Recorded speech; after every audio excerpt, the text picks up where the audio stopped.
in church on a Thursday morning. And our mission this morning is to provide some information, fellowship, and expression for the community. We'll hear from community leaders and impacted individuals and families. And you, if you want to come down and join us, you are invited to do so. James Farr is with me right now. He is co-producing this particular effort. He lives out here, and he's a KBLA contributor as well as a writer for the LA Progressive. Good morning, James. Good morning, Dominique, and welcome to the neighborhood. Welcome to Pasadena, and thank you and Brother Tavis and the entire KBLA delegation for the abundant support here for our community. I really appreciate it. Yeah, we're glad to be here. And as I came this morning, you can tell that you're getting closer and closer to this blaze.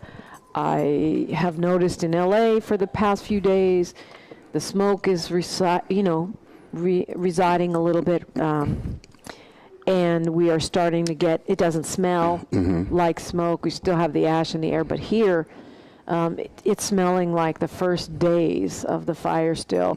And you said this is a light morning. Yeah, this is light morning.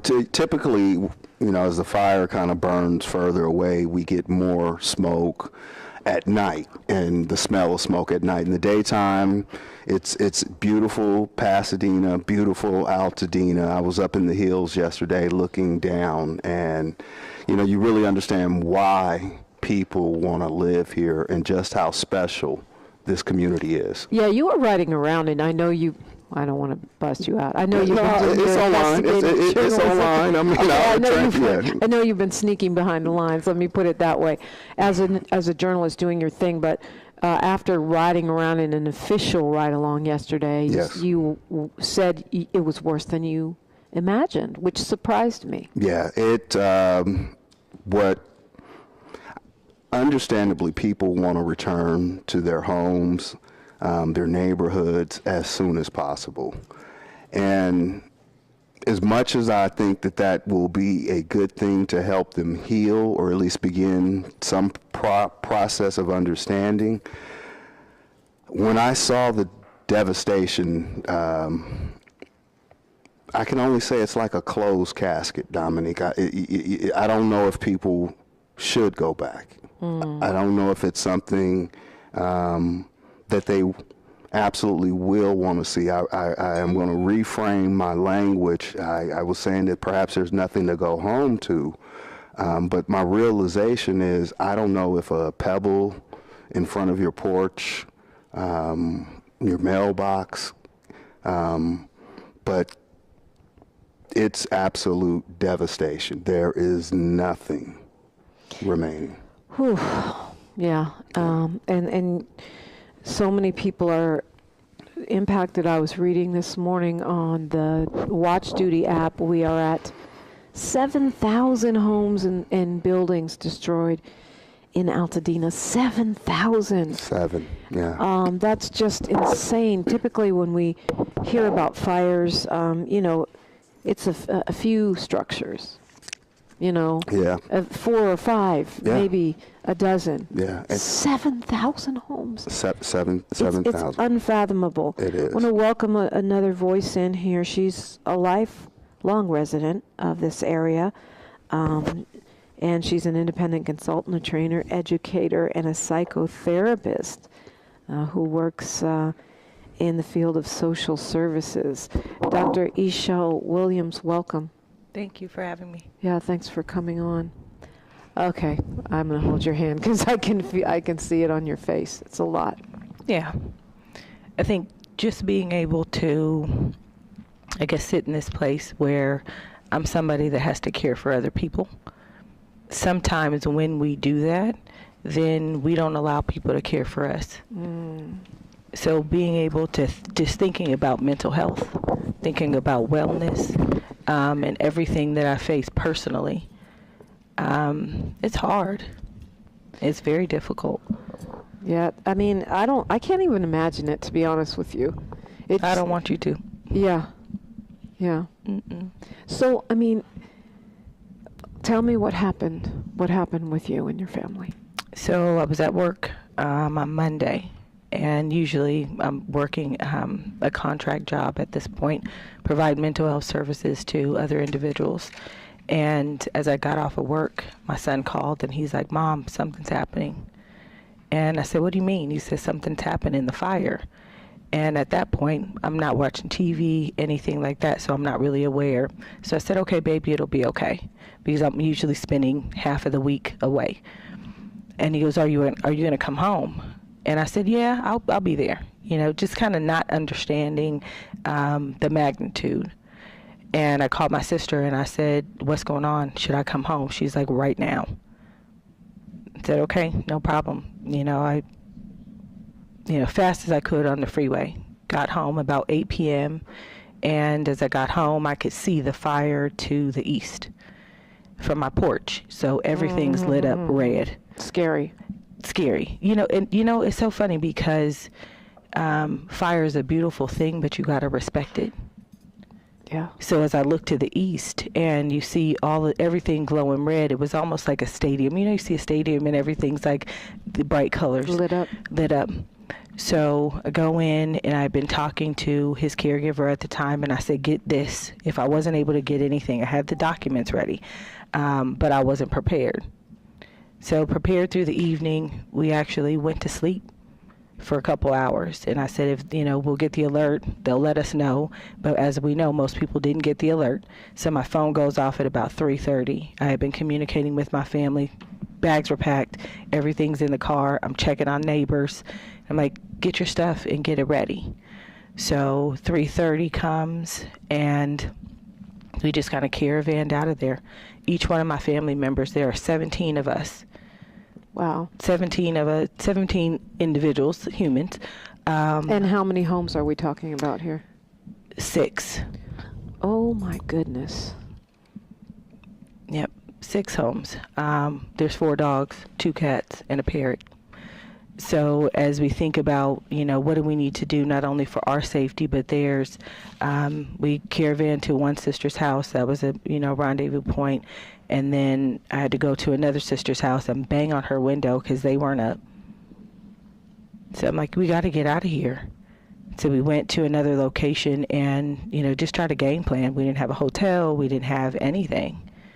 So we're in San Gabriel for a couple days, and then a law group, Adler Law Group, put us in another hotel because our aim was to stay together. All 17. All 17, 100%. You talk about family ties and bonds, and that's one of the things about Altadena is not only do you have your individual family, but you have your family as community. And I was thinking this morning before coming here, people say, "Oh, you just lost things." I lost a life. I lost a lifetime.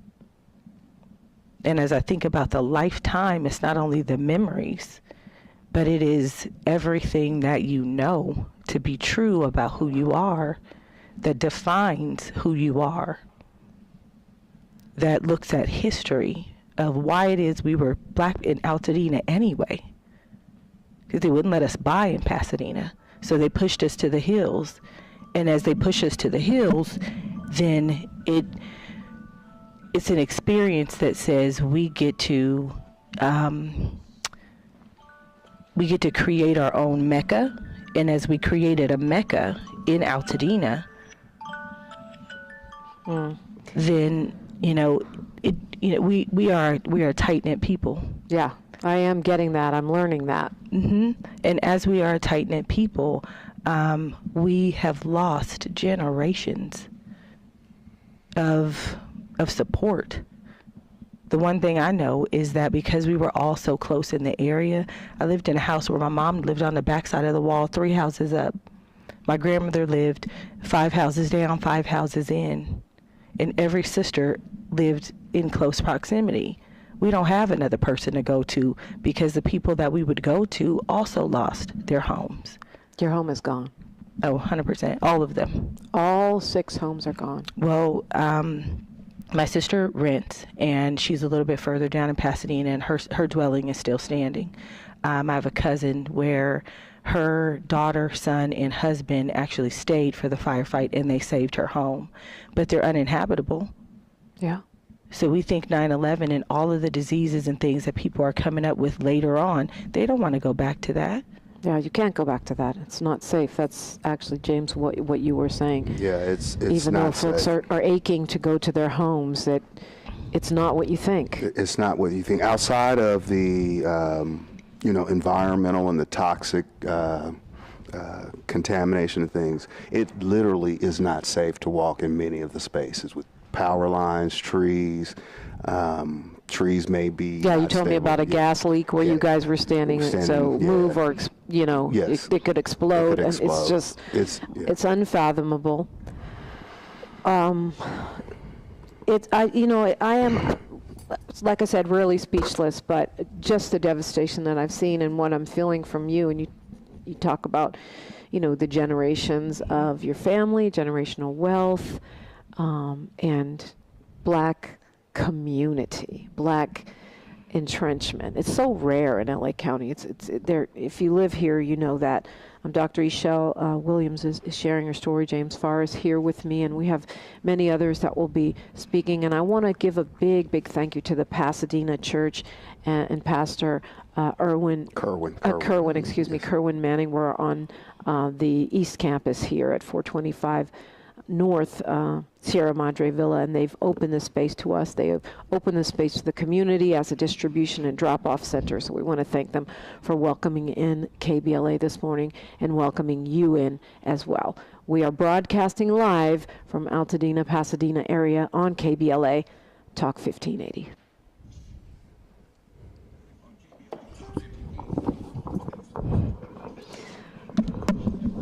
It's the name of it. And this has been a drop-off point, a distribution center, and it's really such a blessing that they have welcomed us in. We were planning to be at Perry's Joint, but the National Guard is not allowing folks over there right now, so we pivoted, and Pastor Manning was kind enough to welcome us here. James, you want to introduce the young man that's sitting to your left? The young man sitting to my left, and Thank you very much. Are y'all blind? 55-plus year resident, one of our strongest advocates and rebel rousers in the city. He is the chair of the Pasadena Community Coalition, a member of the ACLU, Foothill, an attorney. He's like a Baba to me and a mentor. And before I say his name, I'm going to say Martin Gordon. This is another fine mess that you got us into again today. Thank you, James. Martin, welcome, brother. Thank you, James. And this is another fine mess. I'm so proud to be here. People always think about us older folks and say, you're there for us. I told you this at an anniversary for you. I said, there is no me without you. Because if we don't bring ourselves as the elders and you, our world for Black people will never get better. And this is an opportunity. This opportunity now, with every threat, there's an opportunity.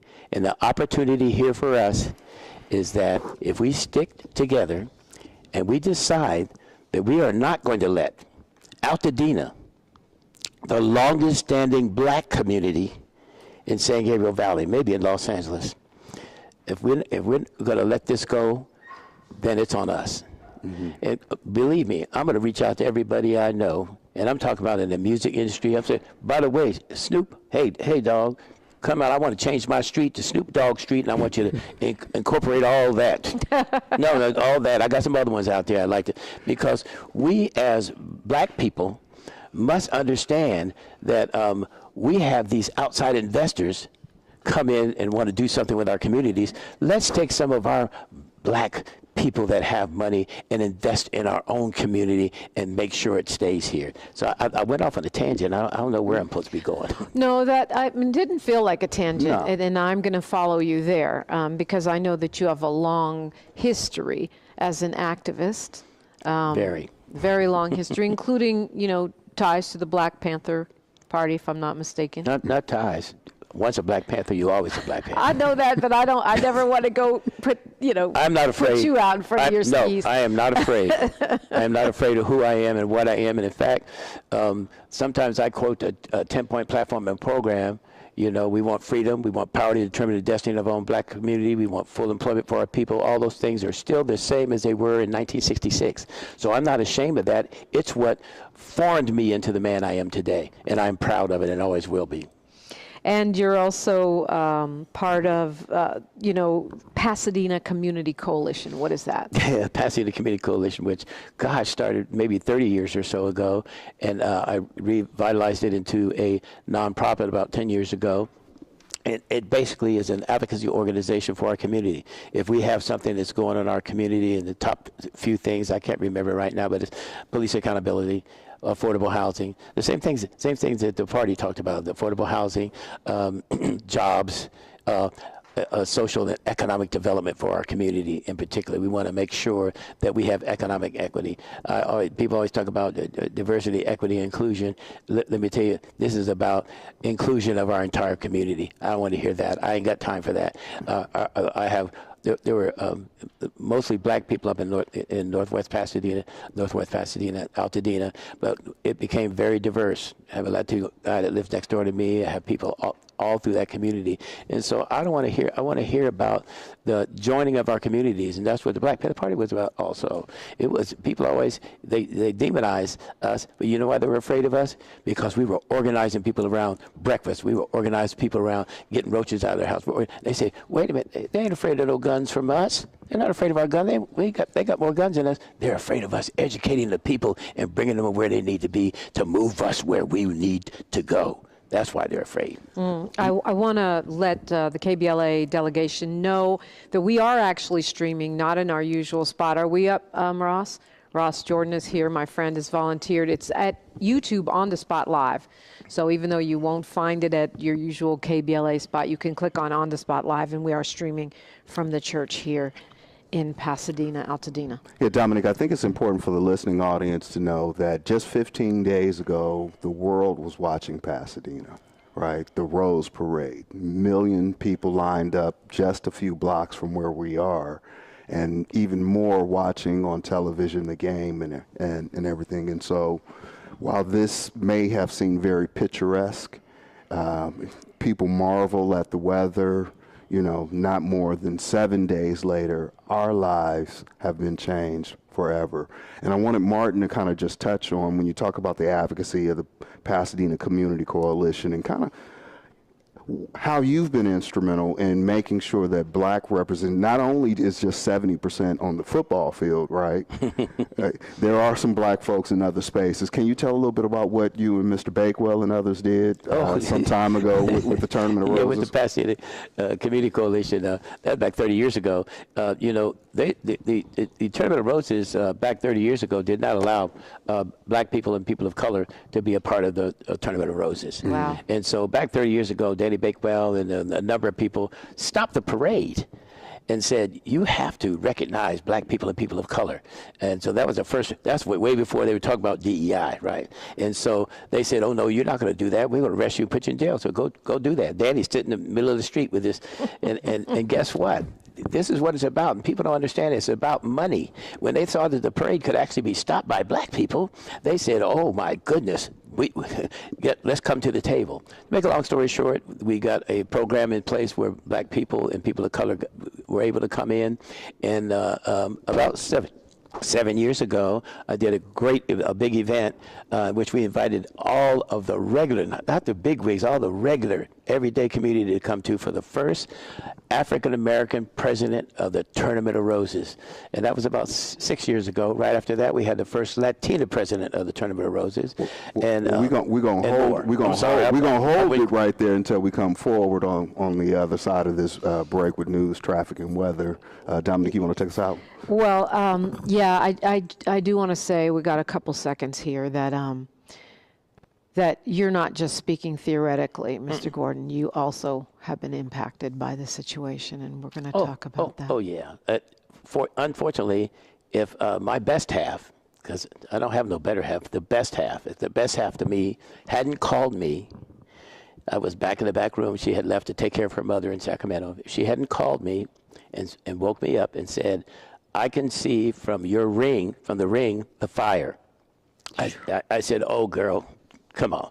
She said, go to the door, please, and pack your stuff and get out. I opened the door, and the fire was about 6 football fields at the most away from me. I could see across the street, and some of my relatives, my friends were leaving their houses. My son was coming up the street because she had called him. I got my stuff out, with what little I could, and my dogs, and got out. And I wanted to come back up the hill to get my other car. They said, I'm sorry, you can't come back up. Your house is gone. It's gone. I want to hear what happened next when we come forward. We're broadcasting live from Pasadena, Altadena on KBLA Talk 1580. Someone help me get on this Wi-Fi. No, you were perfect. Are you kidding me? That's what we're here for. Go off. If you can't go off on Black Radio, where can? Campus 425 North Sierra Madre Villa, and just everyone knows each other here. And that's, I guess, what everyone's been trying to communicate. Sahara Ali is in the building. Zoe Williams is in the building. Brandon Lamar is in the building. Mrs. Farr is here. We got a lot of folks. And of course, our own Charlotte and Sky are here. And big thank you to Mr. Noto, our engineer who's making all of this happen. Martin Gordon, you were just telling us about a wall of fire that was only a few football fields away from your home when you found out, when your loved one called you and said, get out now. Yes. And then what happens? Fortunately, my son, she had called and told my son to come up and get me because she says I'm lazy and want to watch football. And so he did. And when he came, he helped me get out. We went down the hill, and I said, I want to go back up really quickly and get a car for my better half. And they said, you can't do that because your house is already gone. And they said, you're lucky that you left when you did, or you'd be dead. Oh my And so goodness. basically, my better half saved my life. If she hadn't called me, I probably would have been asleep, and I'd probably be dead. Wow. So you were really seconds away. I didn't realize that close. Even though I looked out, I didn't really believe it. It looked surreal. I went, oh, they're going to stop it. We've been there before. And so, my family must have called me and said, you think you're indestructible? Well, I guess I'm not, but fortunately I got out of there. But it was quite scary, surreal. So no one came knocking on your doors, no text message alerts, you didn't get any notification? None whatsoever. And some other parts of the community said they did get alerts, but our whole community, nobody got alerts. When I came outside, some of my people were, I know everybody in that community, and they said, Martin, they were knocking on, our own people were knocking on doors, and before I left, I saw most of the people outside, and some of the young people were knocking on doors to make sure the older people got out. I understand that a couple of older people died in the fire. Yeah. Right in my neighborhood. I'm quite sure. Ishel, you said you did get an alert. I did. And I talked to some others who said, look, we live around here. There's always a fire. It's always windy. We didn't think really anything of it. True. So this is actually the 4th fire that, we've seen come through those hills. Maybe about 10 years ago, well, more than that, it had to be maybe 94. There was another fire that came through and took one of the, Williams family homes. They were up in the hills though. So we've seen that. My grandmother and my aunt were actually in the home when it started encroaching up the mountain, and, really it made it out. They were in Rubio Canyon. But you never think that you're not going to go back. And as you don't think. Why would you?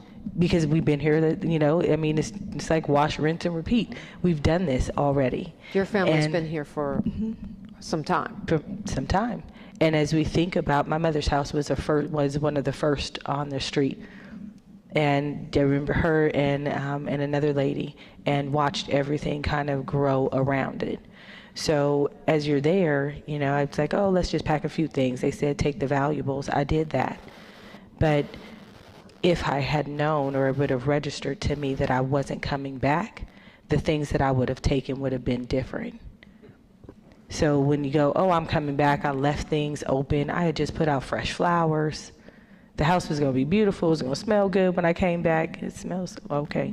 But had I thought or had an inkling that I wasn't going to go back, there are things that I can think of now.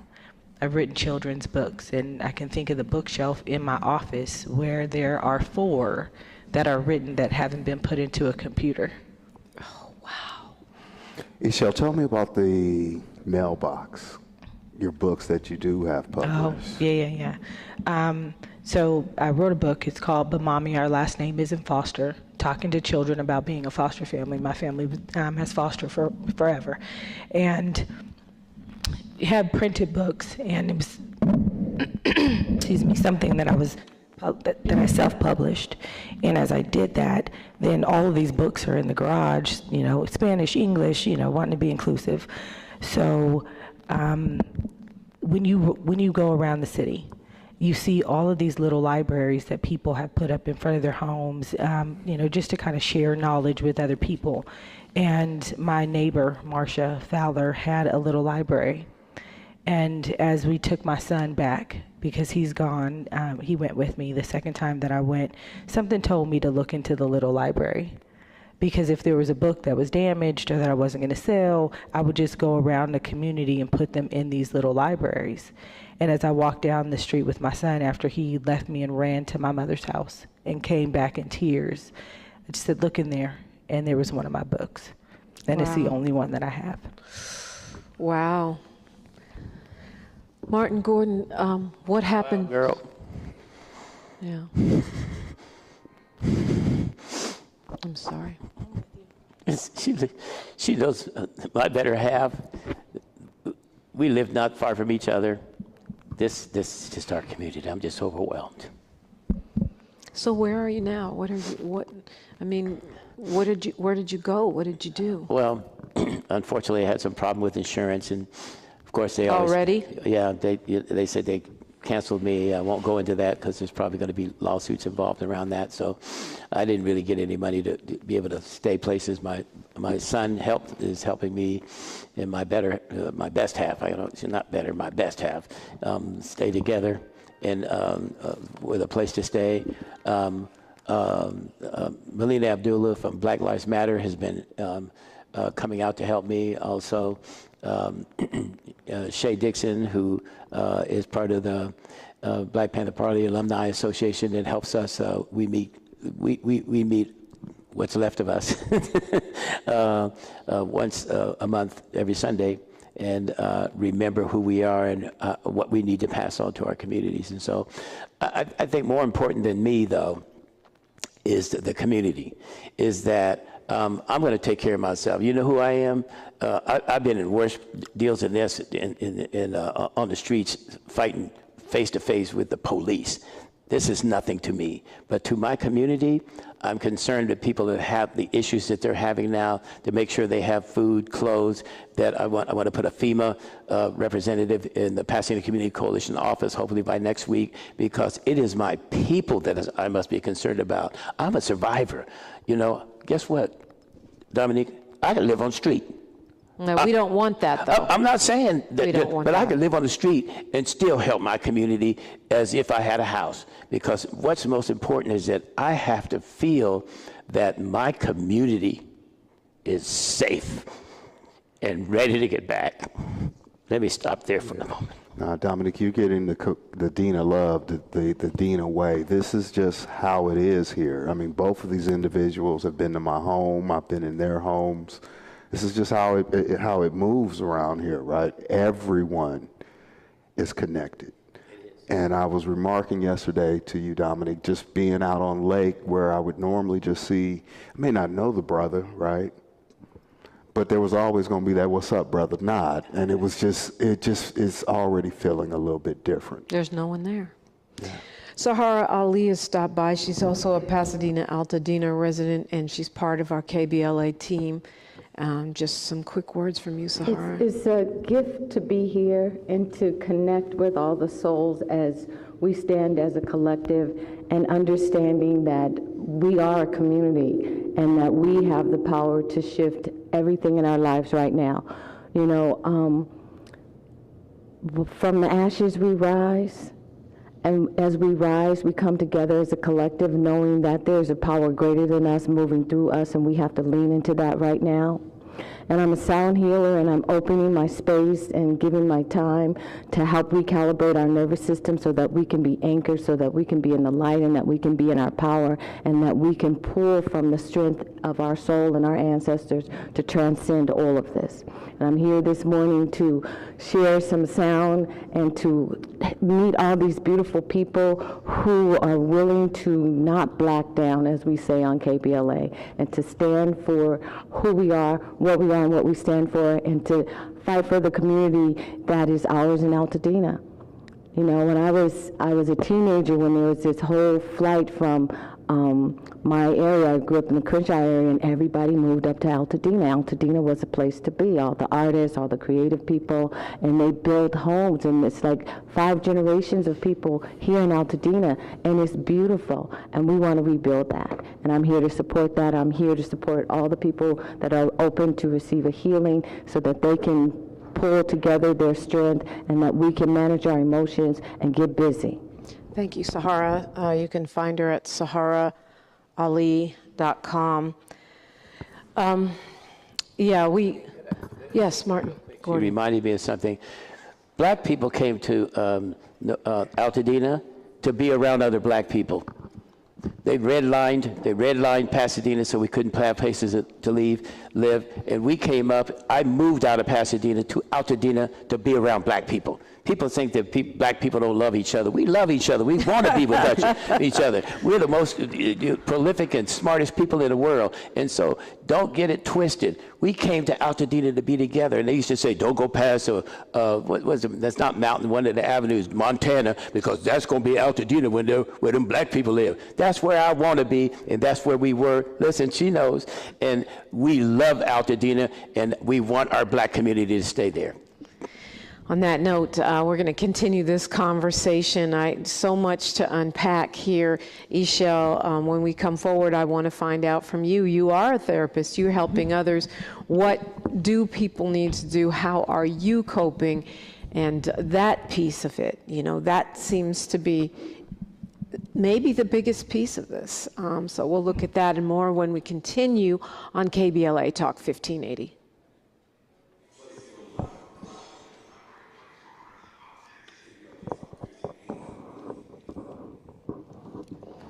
And we are broadcasting live from the Pasadena Church. It's 425 North Sierra Villa, and you are welcome to join us this morning. We have some folks here, and thank you guys so much for being in the space with us this morning.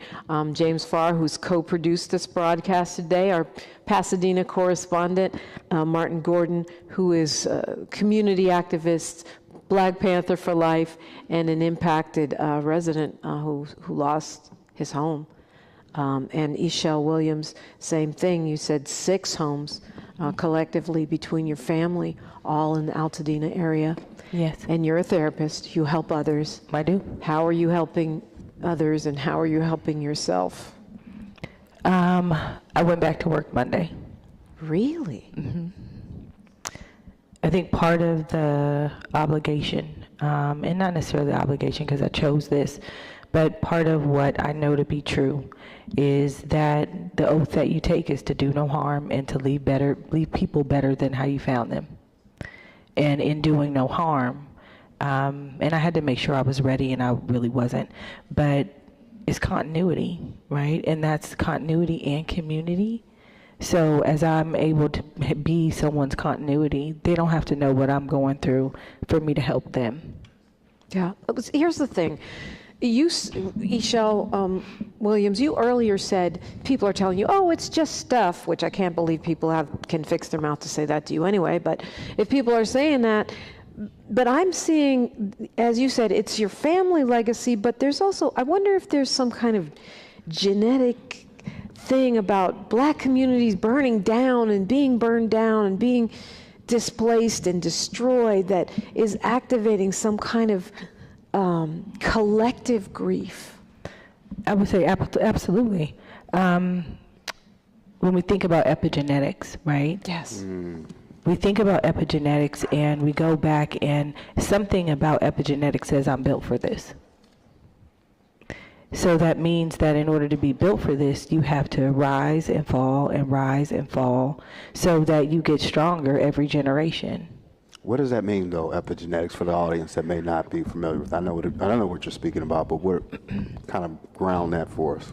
So as black people have evolved, right, and not through evolution, but as we've come across the times, with every single thing that we've ever been through, we had to figure out a way to survive. Our genes, our biology has changed along that time. So as our biology has changed, so have we gotten stronger. And as we sit, and as I sit in this seat, and people are like, you went back to work? And I said, yeah, I went back to work. I've taken the time in between and the breaks that I needed. And, you know, Dominique, as we were talking about mental health, I needed my own support system. So as I developed that support system, I was on the freeway on Monday, and I was going east, and the police were going west back towards where I just left, and everything in my body said, get off of this freeway and turn around. So I had to call one of my, good friends and say, I'm gonna need you to talk me through this. So it's every single person helping the next person. And if you are a mental health professional in the space and you have the opportunity to give your time, people need to be heard, and they're gonna need to be heard for a really long time. Because as they are not only physically, here, but mentally and emotionally and spiritually, they are going to continue to need support for a long time. James, you keep talking about the long term, the long view of rebuilding. I don't think rebuilding is even framing it up the best way. This is new. The devastation is so intense that there's going to require a shift for folks to understand that what they were used to may not be what it is going forward. It'll be months before the cleanup is done. It's a lot of damage, Dominique. It's not going to be just as simple as pushing a broom and sweeping some things. It'll be quite some time. Martin Gordon, you're an organizer.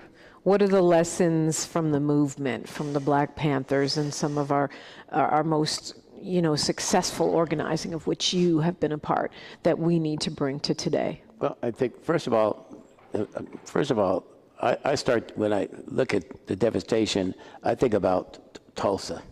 I think about New Orleans and Katrina. I think of the Vietnam War. We look like a war zone. And so my most concern is that how are we going to bring our community back, and how are we going to bring it back black? And so a lot of the people that lost everything, some with no insurance, some with all kinds of issues, how are we going to organize ourselves as a community with those that have, I'm talking about black people in particular, and those that have not, to make sure that we don't lose Altadena. So our organizing is going to be around economic development for our community. We must reach out to every avenue, and I'm talking about the old, the young, and the people that have the ability to help us rebuild our community. And if we don't do that, we will lose the biggest part of the black community in the Pasadena Altadena area, and we'll have lost much. What would Michael Zinzin do? Michael said, Martin, come here right now. We gonna go take care of this, and we gonna go down to L.A. We gonna get some people, and we gonna get some people down here at the movie stars and all the people. We gonna protest right on Hollywood Boulevard until somebody comes down and help our community. Right now. Ishelle Williams is just sharing with me the pictures of her home. And the first picture that you shared, Ishelle, is just like an archway with your address, and that's the only thing left. That in the fireplace, the chimney. I just can't even imagine coming home and that's all that's left of your home, your day-to-day life. Mm-hmm. There was the patio furniture on the porch, and that is actually framing the porch. So the house began a little bit after that. And when I was there, I had a friend pass by, and she says, were you sitting at the window looking out? And I said, that's outside, that's not inside, but you can't tell the difference. That's crazy. It's blocks of that, Dominique. It's not one house. Well, yeah, I mean, we started with 7,000 structures destroyed. Most of the huge fires, it's 10 is considered a lot, or 12 or 30, not thousands. Thousands. It's hard to imagine. It's just hard to imagine. And when I look up and down the street, I live on a street called McNally. When I look up and down the street and I see all the way to the mountains that all of my friends' houses are gone and going 12 blocks each way, everybody I know, their house is gone. When I call somebody, the first thing I say is, sorry about your loss. They say, sorry about yours. They said, we talk about insurance, we talk about what's going to happen in our community, and we're all afraid that we could possibly lose, the most important part of Altadena, which is our culture and our development. We want to make sure. I want my son to have that house with what I thought when I died. We've got to have generational wealth just like other people do. And so this has wiped us out and could possibly mean that the generational wealth, look, she was talking about the houses and homes that are not there, that maybe that could happen and we won't have that for our kids. And some people go, well, what do you care? You're old. I care about my son. I care about these young people. I care about that guy, Brandon Lamar out there. I don't know if he's still there. I care about him. I want to make sure him, his family, and his young wife, that they have something when I'm gone. And if I don't do that, I'm not a man. You're the greatest man I know, Martin. One of, certainly. James, you co-produced this show. 60 seconds here before we continue. What do you want to share? I want people to know that this community, my wife and I are transplants. I joke and say that we have to file a visa every year to remain here, right?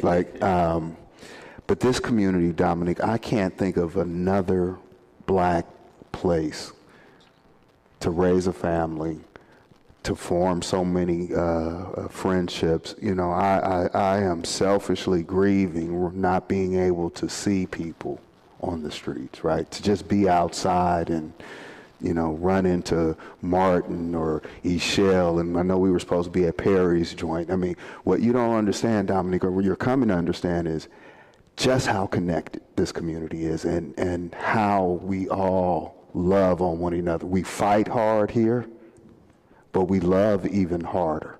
And that's the spirit of this community. And I'm grateful to be here, to make it my home. And I feel an extra responsibility to tell these stories so that they are preserved. Because 25 years from now, folks may think there were no black people here. Yeah, we're going to make sure that doesn't happen, and we appreciate the story that you did and that you filed in the LAProgressive.com right now. Lots of voices, lots of stories to share. Martin Gordon and Ishelle Williams, thank you so much for coming and being willing to be so vulnerable with us today and let people understand. I think there's so many people that can't have this conversation right now. And the few of us, or the many of us actually, because there's a lot of people that can have the conversation, they just don't have the platform. So, well, we're going to be here. This is not a one-off. We're going to be here. We're going to keep telling these stories. We're broadcasting live from Pasadena, Altadena, KBLA Talk 1580. So Williams. Hey. Yeah, the voice of reason. I finally made it to your show. Well, yeah, right. The Lord works in mysterious ways. Absolutely. But you're from out here. Yes. And you're definitely impacted by this. Yes. What's going on with you, though? To be honest, I think we have about 7 properties lost in the family. 7 properties? 7. So. It's just a stunning blow. Yeah. And some of my family, they will be here. They was like, oh, you're in town? We coming to see you. We're going to support. But, yeah, we got hit hard. Everybody okay? I still have 2 older brothers that are missing. We haven't heard from the 2 oldest brothers, Anthony and Maurice. Anthony is homeless, and he has HIV, so we've been looking for him for a minute. And then when the fires hit, we didn't hear anything. So we're still looking for him. The second oldest, his name is Maurice. Haven't heard from him either. So we've been hitting the pavement looking for him. So it's been tough. How scary is that? I mean, where do you start?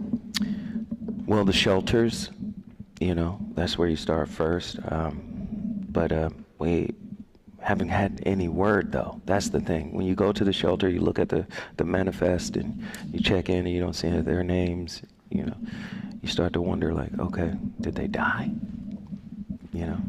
Were they caught in the fire? You start to think that. So, I mean, we've talked a lot about people's homes being lost. We've talked about, the loss of community and property and generational wealth. I mean, 7 homes. But the thing about not knowing where people are, if they're okay, I haven't heard as much conversation about that. I know we had one man call and he was looking, and the Red Cross has a registry. Mm-hmm. You mentioned the shelters. Mm-hmm. How are you feeling? It's hurtful, but if I focus on what may have happened, it intensifies. So I kind of try to hold out hope to say, we're going to find him, Yeah. So my sister called me today from Tampa, Florida. She said, any word from Anthony? I said, no, his numbers have changed. I'm going to be in Pasadena. I'm going to go to some more shelters. I'm going to look for him. And she said, all right, keep me posted. So. I'm so sorry, Zoe. I'm really sorry. I try to hold out hope for him. So. It's a lot for one family to deal with. We're also being joined right now by a brilliant community activist who's been getting it done on the ground. Her organization is Neighborhood Servants, and from what I can see on your Instagram and everybody that's telling me about how you're helping them in this moment, you're doing an amazing job. Michelle White, thank you. Yeah, coming. We just kicked into gear. The story is very interesting. Brandon and I have been working together for years. Actually, my kids... Brandon Lamar. My kids, and they all grew up together. So this is... Brandon was on Monday getting us ready for today. Yeah, he didn't get me ready for this. I had to lure him onto the mic because he doesn't want to be in the spotlight. I do not like it either. Neither did you, I know. But real community activists are busy on the ground. Yes, I can find so many other things to do than talk about it, but I know it's important. So you and Brandon were working together. Right. And that morning, Brandon called and said, let's hit it. I drove. We sat in the Flint Ridge Center with a little tiny table, his phone, my phone, and a chair. And literally within an hour, the donations rolled in. And within literally 3 hours, we were asking Flint Ridge, can you open every door, every reserve room? Can you get us some tables? Can you get us some chairs? Can you get us some cones? And it just happened.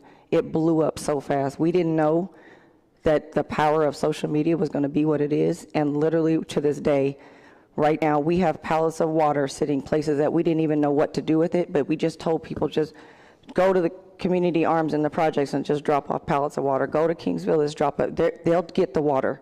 We can't keep calling it. We don't have the time to call and ask, do you need? We're just going to bring it to you, and somebody will take it. And to this day, we have calls this morning. We got pallets and truckloads getting dropped off this morning at both locations. So, and we're going to go. Flint Ridge, and the other one is? Here. So we've started Pasadena Church. Yeah, Brandon and I started both locations together. So you said you were surprised by the power of social media, the outpouring of love, and this is something I want to keep talking about because for some reason people feel like trashing LA, trashing our mayor, trashing black people, talking about looting, and what I'm seeing and feeling is just the opposite of that. Yeah, for sure. And it's funny, the pastor and I were talking about it yesterday. He gave me a scripture that I've been sharing, and we talked about how God didn't ask us to question who we were blessing. He just asked us to be the blessing. So some people are saying, I see these Teslas coming through the line, and I saw this car yesterday. That's not what we're worried about right now. And we're going to give until we don't have nothing else to give, because people depended on us to take what they have given to us as good shepherds and give it back to the people. So they didn't ask us to question who the people were. They just asked us to do the job. And me and Brandon said, we will do this until we don't have one more supply in our arsenal, which I don't think we'll ever have, because we have so much. It seems like some folks are now saying, bring more of this and less of that. I know every person I've talked to has said we don't need any used clothes. Because I think this is, if we talk about it like a grieving process, we're grieving and the shift has come. And that's what Brandon and I we already started the shift. We've already started planning for this next week and what's to come. It's these kids that don't have a school to go to. It's the kids that don't have backpacks and school supplies. It's the mental health piece. And we already are working on locations to put clinicians in. We have the first free visits with a clinician for free. We have 60 visits for 60 families that they can go for free.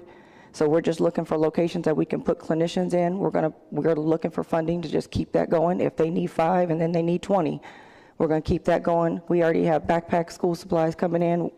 We're going to get our kids back ready. We have brand new clothes that are coming in that we have set aside. We want kids to go back to school with brand new clothes, brand new underwear, brand new socks. This shift we have given, we still have tons of product to give out. But Brandon and I, it was 4 days ago, we already started the shift, because we knew after we get past this, we have to be prepared for the next. I've been thinking a lot about the kids, because, I had a high schooler during the emergency phase of COVID, and I just saw the incredible psychological damage, the impact on grades, social life. And now these children have been through that, and here comes this. Yeah, it's the domino effect. What about the kid that went to school, went to Christmas break, and get ready to go back to school, and now is going to have to go to school in Rancho Cucamonga at a new school with new teachers because their house burned down here, and their parents now get a house in Rancho? The domino effect of that is, I'm not even from Rancho, and now I'm going to school in Rancho, and now I don't know these kids, I don't know the teacher, I don't know anything. All my friends are going to all these different schools. Look at the domino effect of that, and just like the 100 teachers that lost their homes, all they're worried about right now is getting back to get their kids back started again. They're not even worried about themselves. And my understanding is that those Pasadena schools that are still standing likely won't open next week. We're looking at least another week of learning loss and social emotional support loss. Yeah. Right now, I think Brandon and I got a call. One of the schools opened up to get the employees' kids somewhere for them to go, so the employees could go back to work and start the preparing. So there's kids that are sitting at a location, like in an after-school program, just so that their parents can go back to work to try to get the schools cleaned up fast enough for us to reopen. And so I thought about yesterday. I said, well, we've been having so many donations and so many food trucks. Let's get some food trucks up there, and let's give them some, let's welcome them back, because they're hurting too. And so let's not be lost in all of this work. But we have a long road ahead of us. We're not going anywhere, and we're going to be here until we find something else that we need. But I think the biggest thing is, why the outpouring came so fast is because of COVID. We were ready because we just dealt with that pandemic, and I think that everybody kind of knew to go into, because when the pandemic happened, my organization helped feed 17,000 people in like less than a couple of months. We just kept feeding until, again, the shift happened and nobody wanted any more food. They didn't want any more masks. And then we just shifted. So we're ready. We're prepared. We have plans. We have action plans in place. We know we're going to be good stewards of what we have received, and we're going to put it where it's most needed. Michelle White, thank you for that. I want to learn more about your organization, and we have someone here who can talk to us give us some advice around insurance and mortgages and all the things folks are working on. Also want to remind my KBLA delegation, we're not on the KBLA YouTube, but we are on YouTube streaming right now, thanks to On the Spot Live, Ross Jordan. So you can go to YouTube On the Spot Live, and you can see us here in the church, the Pasadena Church East Campus. We are the place that's amplifying Black and progressive voices 24/7. We are KBLA Talk 1580.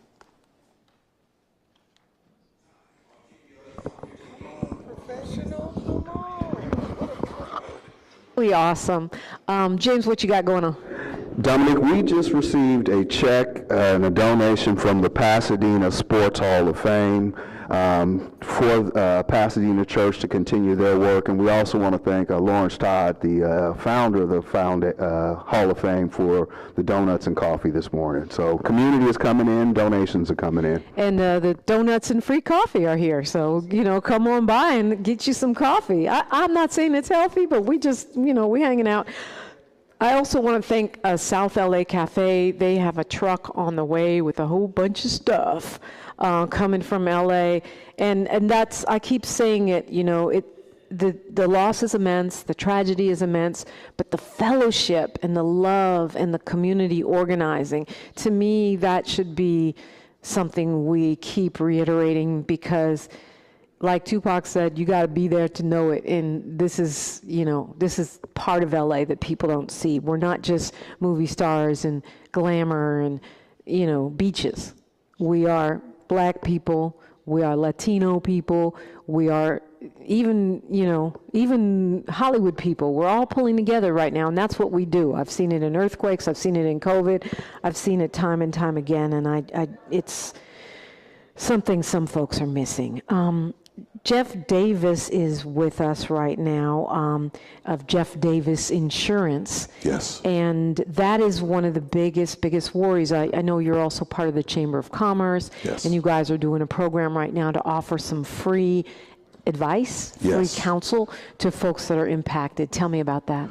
Well, Jay King, the lead singer of Club Nouveau, president and CEO of the California Black Chamber of Commerce, and Stephanie Beard, the local outreach here for the LA chapter. And I were on the phone. Stephanie Beard is a long-term resident of the Pasadena, Altadena area. And my daughter was born and raised here. She went to Harriet Tubman, which is a black school off of Lincoln in Montana. Then she went to Sankofa. And then from there, we moved literally the next block over in Arcadia. And she went to Bethany Christian and then went back to Maranatha. What are you saying that for? I'm saying that my daughter has 30-year roots here, born in Huntington Hospital. Her mother and father, her grandparents have been a resident of Altadena for over 65 years. They owned a barbecue joint here called Robbie's Rib Cage. So Altadena, Pasadena was my stomping grounds for close to 30 years. It's a community that's near and dear to my heart. And when Jay, Stephanie, and I were on the phone, we were trying to ascertain what could we do to bring our talents together to help these people here. And one of the things that we decided to do was use my immediate talents as an insurance agent to walk these people through the process of claims. So we immediately started an organization called Out to Pass Claims. What is that for? It's to advise you as to what your opportunities are in terms of exacerbating your claim, how to go and get your ALE, which is additional living expenses, or loss of use in your policy, how to read your policy, just how to navigate through that process. And when we put the word out, I got an overwhelming response from about 300 agents, not only in California, but worldwide or United States-wide, that wanted to assist in helping us do that. And so if people are, we just had Martin Gordon on saying that his insurance company told him they canceled him, and his home is gone. And I also know that some folks are underinsured or aren't even clear on what or where their policy is. What would they do? Well, if they have an existing mortgage, the first thing you start there first. You call your mortgage servicer and you ask them for the name and phone number of your insurance carrier with the loan number. And then we ascertain what policy you have, and then from there we determine if you have enough insurance. If you don't have enough insurance to rebuild, there's a trigger inside of FEMA that will assist you in rebuilding the policy. And then those who don't have insurance, it's SOL, so out of luck. you have to depend on benefactors to assist you in rebuilding your property. But I believe that the federal government will step up as it relates to older people, because let's face it, you have elderly people who have what we call reverse mortgages, right? And a lot of those people who have reverse mortgages are underinsured. Why? Because when they received the reverse mortgage 20 years ago, the values of the homes in Altadena, let's hypothetically say, were $300,000. And then due to the recent sales, they've graduated to over $1 million. But so did the reverse mortgage. The interest graduated to as well. And as a result, the initial policy may have only been for $200,000. Now, there's a trigger in every insurance policy where it keeps up with the cost of inflation to make sure that it covers. But most people don't realize if you have insurance on your mortgage, it's basically to protect the lender and not necessarily you. Mortgage insurance, which is something that's required for certain buyers. But if you have regular home insurance and you don't have enough, you're saying FEMA may supplement that? FEMA, I spoke with someone from FEMA the other day, and they're leaning towards supplementing that, because there's a lot of people they realize are elderly people, and a lot of people are underinsured. You got to understand, people understand how to buy a home, how to make a mortgage payment, but they don't understand how insurance works, right? And so a lot of insurance agents don't really understand how insurance works, because for them it's just a check. It's their job. It's their job. It's not their careers. And for the majority of us, we want to make sure that we explain to our clients. But see, not only that, but I'm also real estate mortgage too as well. So I put over 200 people in homes between Altadena, Pasadena, between 1989 and 2009, right? So I put a bunch of people. Matter of fact, Zoe's family is like my family. Brother Marvin over there was also in the mortgage industry. And we put a lot of people in properties in Altadena and Pasadena. So our goal was to make sure that we explained to them, number one, what they were getting into, and then number two, what insurances to get to make sure that not only was their home, the dwelling covered, but the content was covered too as well. Okay, excuse me, we just have a couple minutes here before news, traffic, and sports. But and on the other side of that, I want to get into neighborhood servants. But tell me, what's the first thing you're supposed to do in regard to your mortgage? We talked about insurance. What about your mortgage? Do you still owe a payment? What does a homeowner do in relation to their mortgage in this kind of a catastrophe? Well, the first thing you do is reach out to the mortgage lender and let them know that you were a part of the disaster, right? At that moment in time, they will reach out to the servicer, because there's a difference between the mortgage company and the servicer. The mortgage company is the originating cause that originated the mortgage. The servicer is the one who you make your payments to. Now, that servicer could be a combination of the lender and Fannie Mae or Freddie Mac, right? Or even Ginnie Mae if it's a governmental loan. And then you explain the situation to them. And then obviously they know that it's been devastated here in Altadena. And they, in most cases, will suspend all payments. So that means you don't have to worry about your credit going belly up. At the same time, it triggers a response to the insurance company too as well. It gets them engaged. And at that moment in time, their asset is protected, because remind yourself that the insurance is to protect the mortgage company more so than anybody else. So first call is to the lender, to the mortgage lender. Yes. And then let them know what's happening. I only have a minute here, but I have to ask before I forget. Is this now becoming a balloon payment that's adding up like folks who got forbearance during COVID? No, they can arbitrarily put a balloon payment on your mortgage because of a catastrophe. They can't do that. What will wind up happening is that they're going to wind up suspending, in my opinion, mortgage payments, or put them on the back end, or just outright forgive them. This is a devastation that none of us saw coming. I've been in the mortgage banking industry for over close to 40 years, and I've never seen anything like this in my life, ever. Yeah. So the main thing is to be communicating. Call the mortgage lender, find the strength to do it so you can trigger your insurance, so you can suspend your payments so that they don't mess up your credit, because in case you have to rent, for example, if your credit is toe up, that's going to be a problem for you too. We'll continue this after news, traffic, and sports. We are still live in Altadena, Pasadena. Dominique DiPrima, First Things First, KBLA Talk 1580. Is this the 6-minute break? This is the 6-minute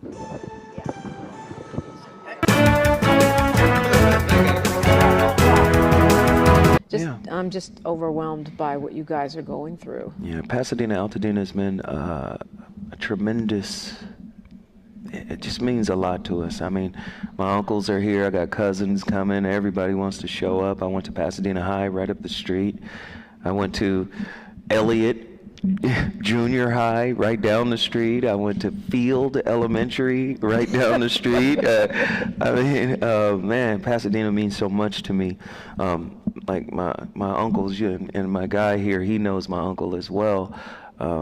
They started a studio in Old Town many years ago. And what's interesting is yesterday was Martin Luther King's birthday. Yeah.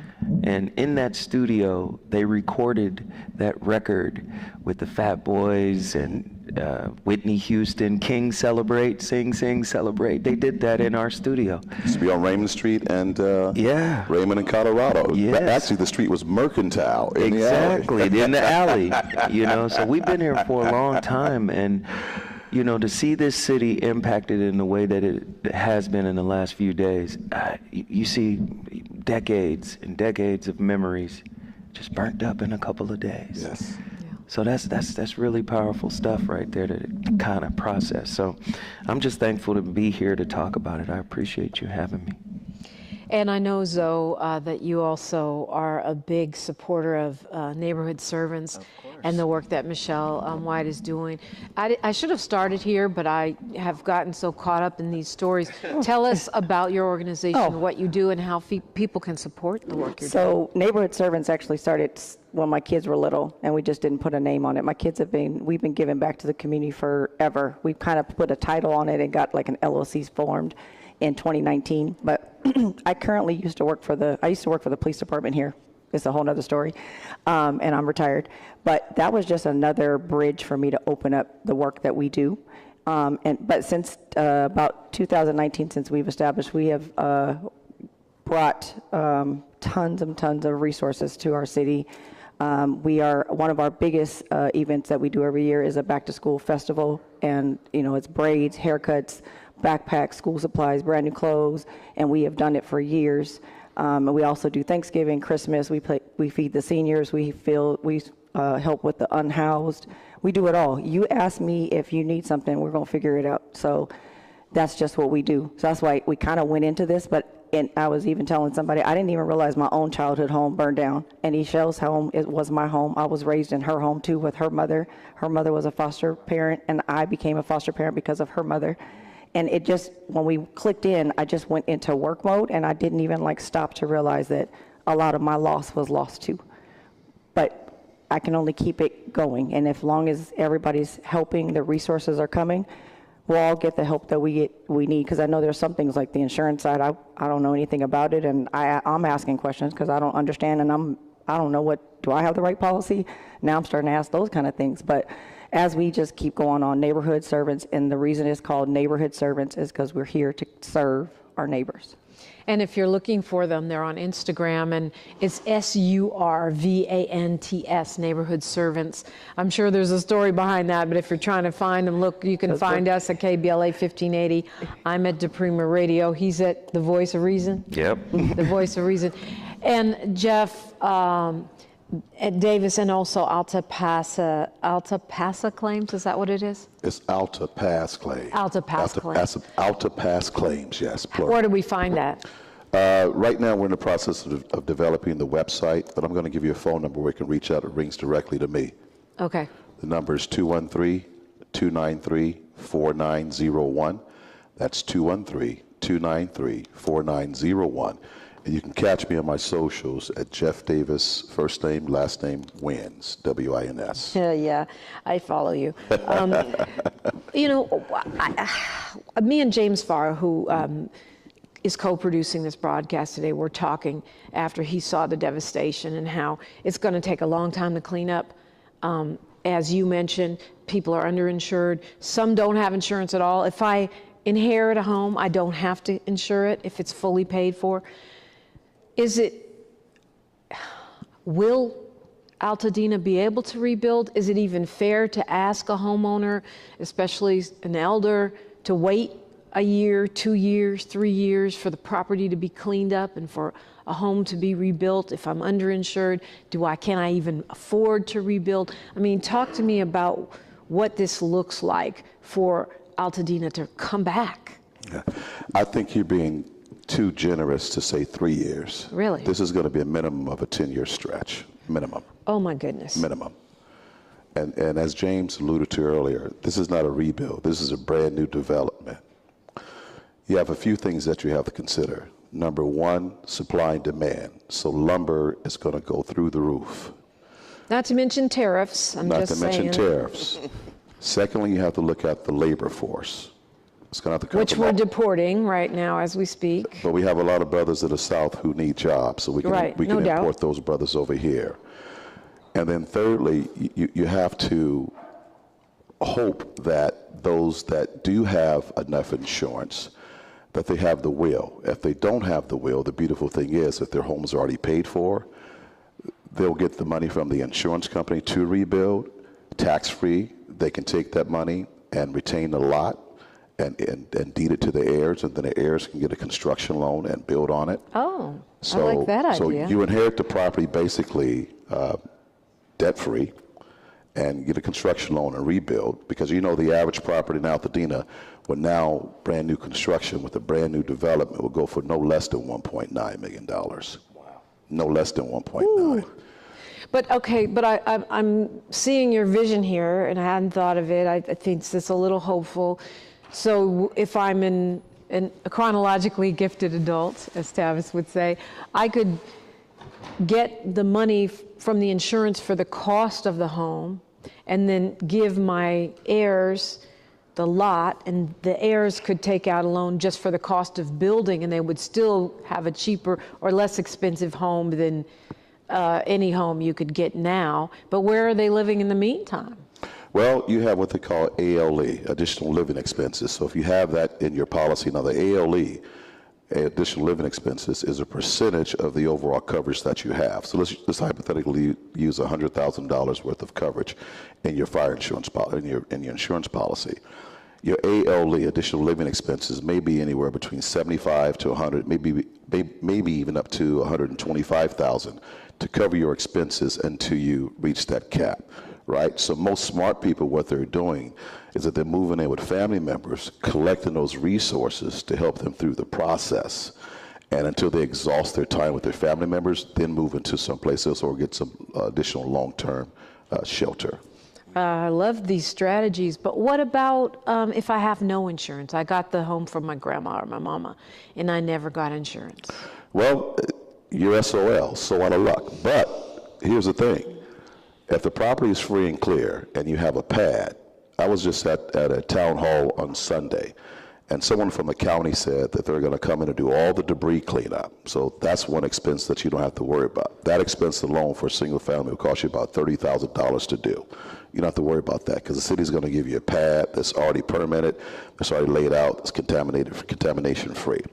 So now all you have to do is reach out to someone that has a construction loan business, and you get a construction loan against the property, anywhere between 80% to 85% of the appraised value brand new. So let's hypothetically say that the property brand new, once completed, it's going to be worth $2 million. You get an 80% construction loan against that $2 million. You can build a house now for about maybe $300 to $400 a square foot, depending on the building materials that you use. So that'll give you an opportunity to have some cash left over. That's one of the things that we used to do when we used to get construction loans. We would get a construction loan at the highest loan to value that we could, build the property, take some cash back until we were able to sell the property. It helped us float the note. Okay, so you know what?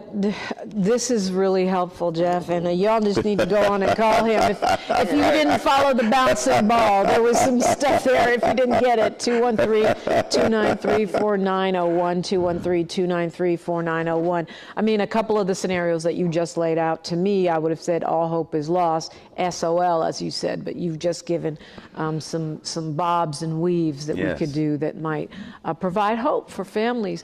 Because everyone's saying Altadena's not for sale, don't sell your space, but folks got to live and they have to be able to go forward.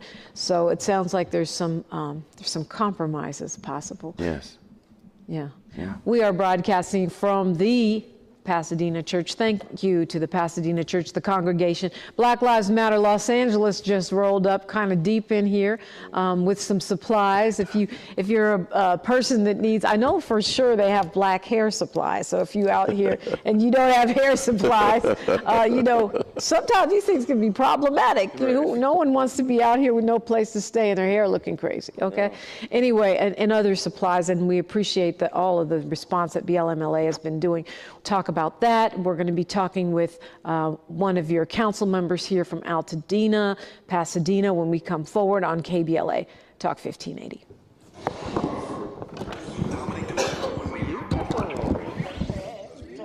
Can't get in. Huh? Can't get in. Who? Text Miles's number. Without the First Lady. Okay, so we have now on, I believe, do we have him on the phone now? I'm not sure if we, oh.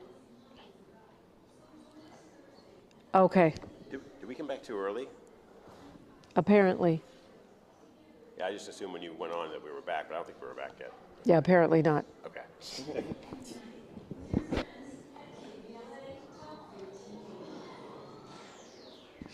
All right, we are live at the, no, we're not. We're not, psych.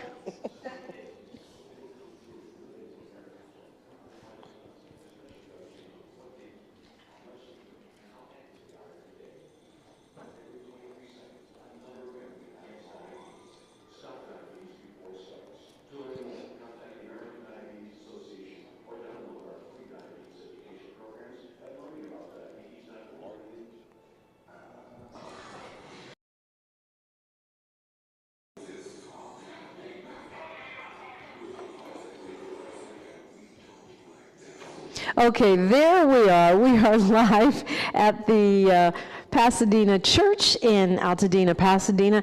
And as I was saying, Alfred Heyman, the photographer, reminded me to thank the First Lady. It's not just the pastor. So Kerwin and Madeline Manning of the Pasadena Church, thank you so much for welcoming us and the community into your space and for all the work you're doing as a drop-off center and distribution space. It is so beautiful when church and community intersect in that way. And you're welcome. We're here. We got coffee. We got donuts. We got fellowship. We got all kinds of things going on. And by the way, everyone keeps reminding us this is going to be a long, long haul. And so we at KBLA Talk 1580, we're committed to being partners with you. We want to keep doing shows. This is not a one-off. We can, whether we're back remote or whether y'all are on the phone or in the studio with us, we are committed to being part of the communication and the network that's going to be needed to make it through this long, long haul. It's a marathon. Yeah, you're right. Yeah. So it's a marathon. Representing District 1 here in the Pasadena, Altadena area, Councilmember Tyrone Hampton is joining us by phone. Good morning. Good morning. Good morning. Thank you, Pasadena Church as well. They've been holding up our community. They've been holding up before this fire. Kerwin and the Manning family has just been pillars in our community. They love each other, every one of them. So I'm glad that you guys are doing this there. I would personally been there, but my nanny hasn't showed up yet, so pray that she's on the way here soon. And you and your family, council member? Me and my family, we are well. We were lifted from the evacuation about 2 days ago, so I have my sister here and her children, and then I have every single one of my friends lost their homes. So my best friends are, kind of trickling in and out, but, God's been good, and, all of my friends, all of my family, they're alive. And, God bless those 16 lives that have been found up to this point, and we pray that that number does not increase. Yes, I join you in those prayers, most definitely. Talk to me about the city response and where we are with that. Our city response team, Pasadena Fire was one of the first on the scene. The fire was in Altadena. I think the county's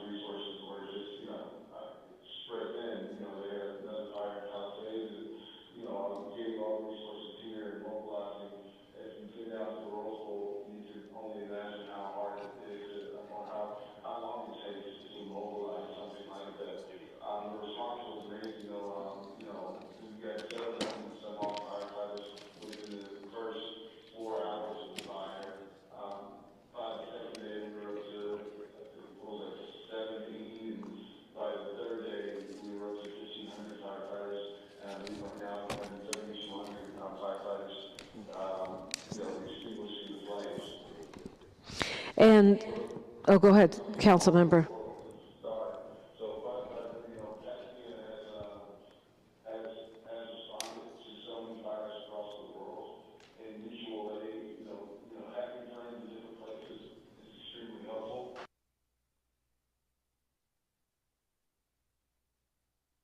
So I think they're doing the best that they can to make sure that we extinguish this flame so that we can get back to rebuilding our community. My understanding is that the Eaton Altadena fire is currently at 35% containment. 55% containment. That's great news, right? That's amazing news. Yes, absolutely. Oh yeah, since this morning it's gone all the way to 55.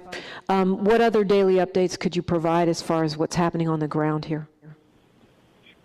What's happening on the ground, as you probably mentioned, there are you talking about first responders updates or? First responders, city resources, the way you're moving right now. Perfect. So FEMA is here, as well as there's a disaster relief department that has been compiled with city staff, county staff, as well as federal assistance, all at the East Pasadena campus. There's also another FEMA. I want to say it's like a light, but they still have all the same services that they have at the East Campus here on the west side of Pasadena at New Revelations Church, and so the response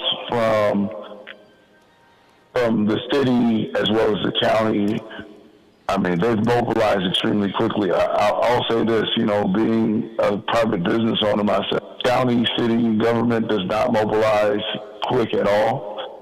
Within 4 days, they're mobilized. FEMA took a little while to get here. We had to wait for, the governor to declare this a state of emergency. Once the declaration of state of emergency happened, within about 48 hours, FEMA was here, and they were giving out information to get our residents the information that they need to get all the assistance and all of the offerings of FEMA. And then the county has now also been all over it. There's community meetings that happen every day at 4 o'clock, and they're live. So if you're on YouTube, if you can't make it to it, you could see them on YouTube. That's every day on YouTube. And when you say East Campus, you're talking about here at the Pasadena Church, and then on the west side at New Revelations Church. If people need help with their FEMA paperwork or they need some other kind of support, this is where they should come. Councilman, can you hear me? A disaster. Can you hear me? Yes. Hello? No, the East Pasadena campus of PCC is where there is a disaster relief center. And if you have no ID, you can go in there. The DMV is there. If you need mental health services, you can go in there. There's help there. If you need a passport, I mean, pretty much everything you could think of that has to do with government offices' records, dental records, etc., you can get that information there at the center. Okay, well, Councilmember Teron Hampton, thank you so much for joining us by phone. I hope your nanny makes it. I hope she's okay, and prayers, blessings to you and your family and your beautiful city. Blessings to you as well. Thank you so much for giving me the opportunity to talk, and I love our community, and God bless everyone. I love you. If you see me out there, don't hesitate to reach out. My phone number is super easy to remember, 626-744-4444. We're all here to help. All right. Thank you so much to our panel, Michelle White, Zoe Williams, and of course Jeff Davis, and we'll hopefully keep hearing from you in the days and weeks ahead. We are going to continue this conversation going into the history of Altadena and why this community is so special when we come forward on KBLA Talk 1580. KBLA 1580 Santa Monica. And as I said, all are welcome. The Councilmember Hampton was referring to PCC Foothill Campus. If you need to help filling out your FEMA paperwork or mental health services or anything of that sort for people impacted by the Eaton Fire, it's at 3035 East Foothill Boulevard in Pasadena, 91107, if you're trying to find it on your navigation system. I'm being joined now by some folks in person and someone on the phone. We're navigating that a little bit, but I'm so pleased to welcome the president of the Altadena Historical Society, the Emeritus, a longtime resident, Veronica Jones. Welcome. Thank you, and thank you for having me. Thank you. Yeah, we want to get into why this is such a special place and the history of Altadena, but I see that you're feeling sad right now. It's really kind of complicated. My house was spared, but all around me, my neighbors, my friends, my community burned. And so having gratefulness and sadness in your heart at the same time, it's a strange kind of feeling. It's a strange place to be. It must be very eerie. Mm-hmm. It's very, very, very much so. And even with your house spared, I'm sure it's not livable, right? No, we haven't been in our home in 8 days. And I know a lot of folks want to go back to their homes. That's the pressure. The National Guard is here. People are being kept out of their homes. But as a co-producer of today's broadcast, James Farr said, it's not safe, right? It's not safe. It's not safe. I have a friend and her neighbor's home burned and not hers. And she thought she could go back. And they said, no, we have to test the dirt because there's contamination. And all kinds of hazards. But Altadena, I think even people from LA really didn't realize the deep roots of black people in this area. And I know that when we were redlined and we weren't allowed to buy, not just in other parts of Pasadena, but other parts of Los Angeles, there was a welcome environment here very early on, right, for black people to purchase homes. Yes, and there was redlining in Altadena too. Most of us live on the west side of Altadena.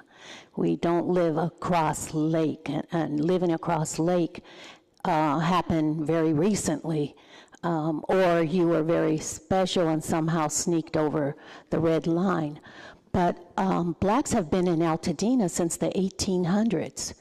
We have Robert Owens, who lived up in the hills with the Indians, who became a very rich ex-enslaved person by bringing wood down to the military.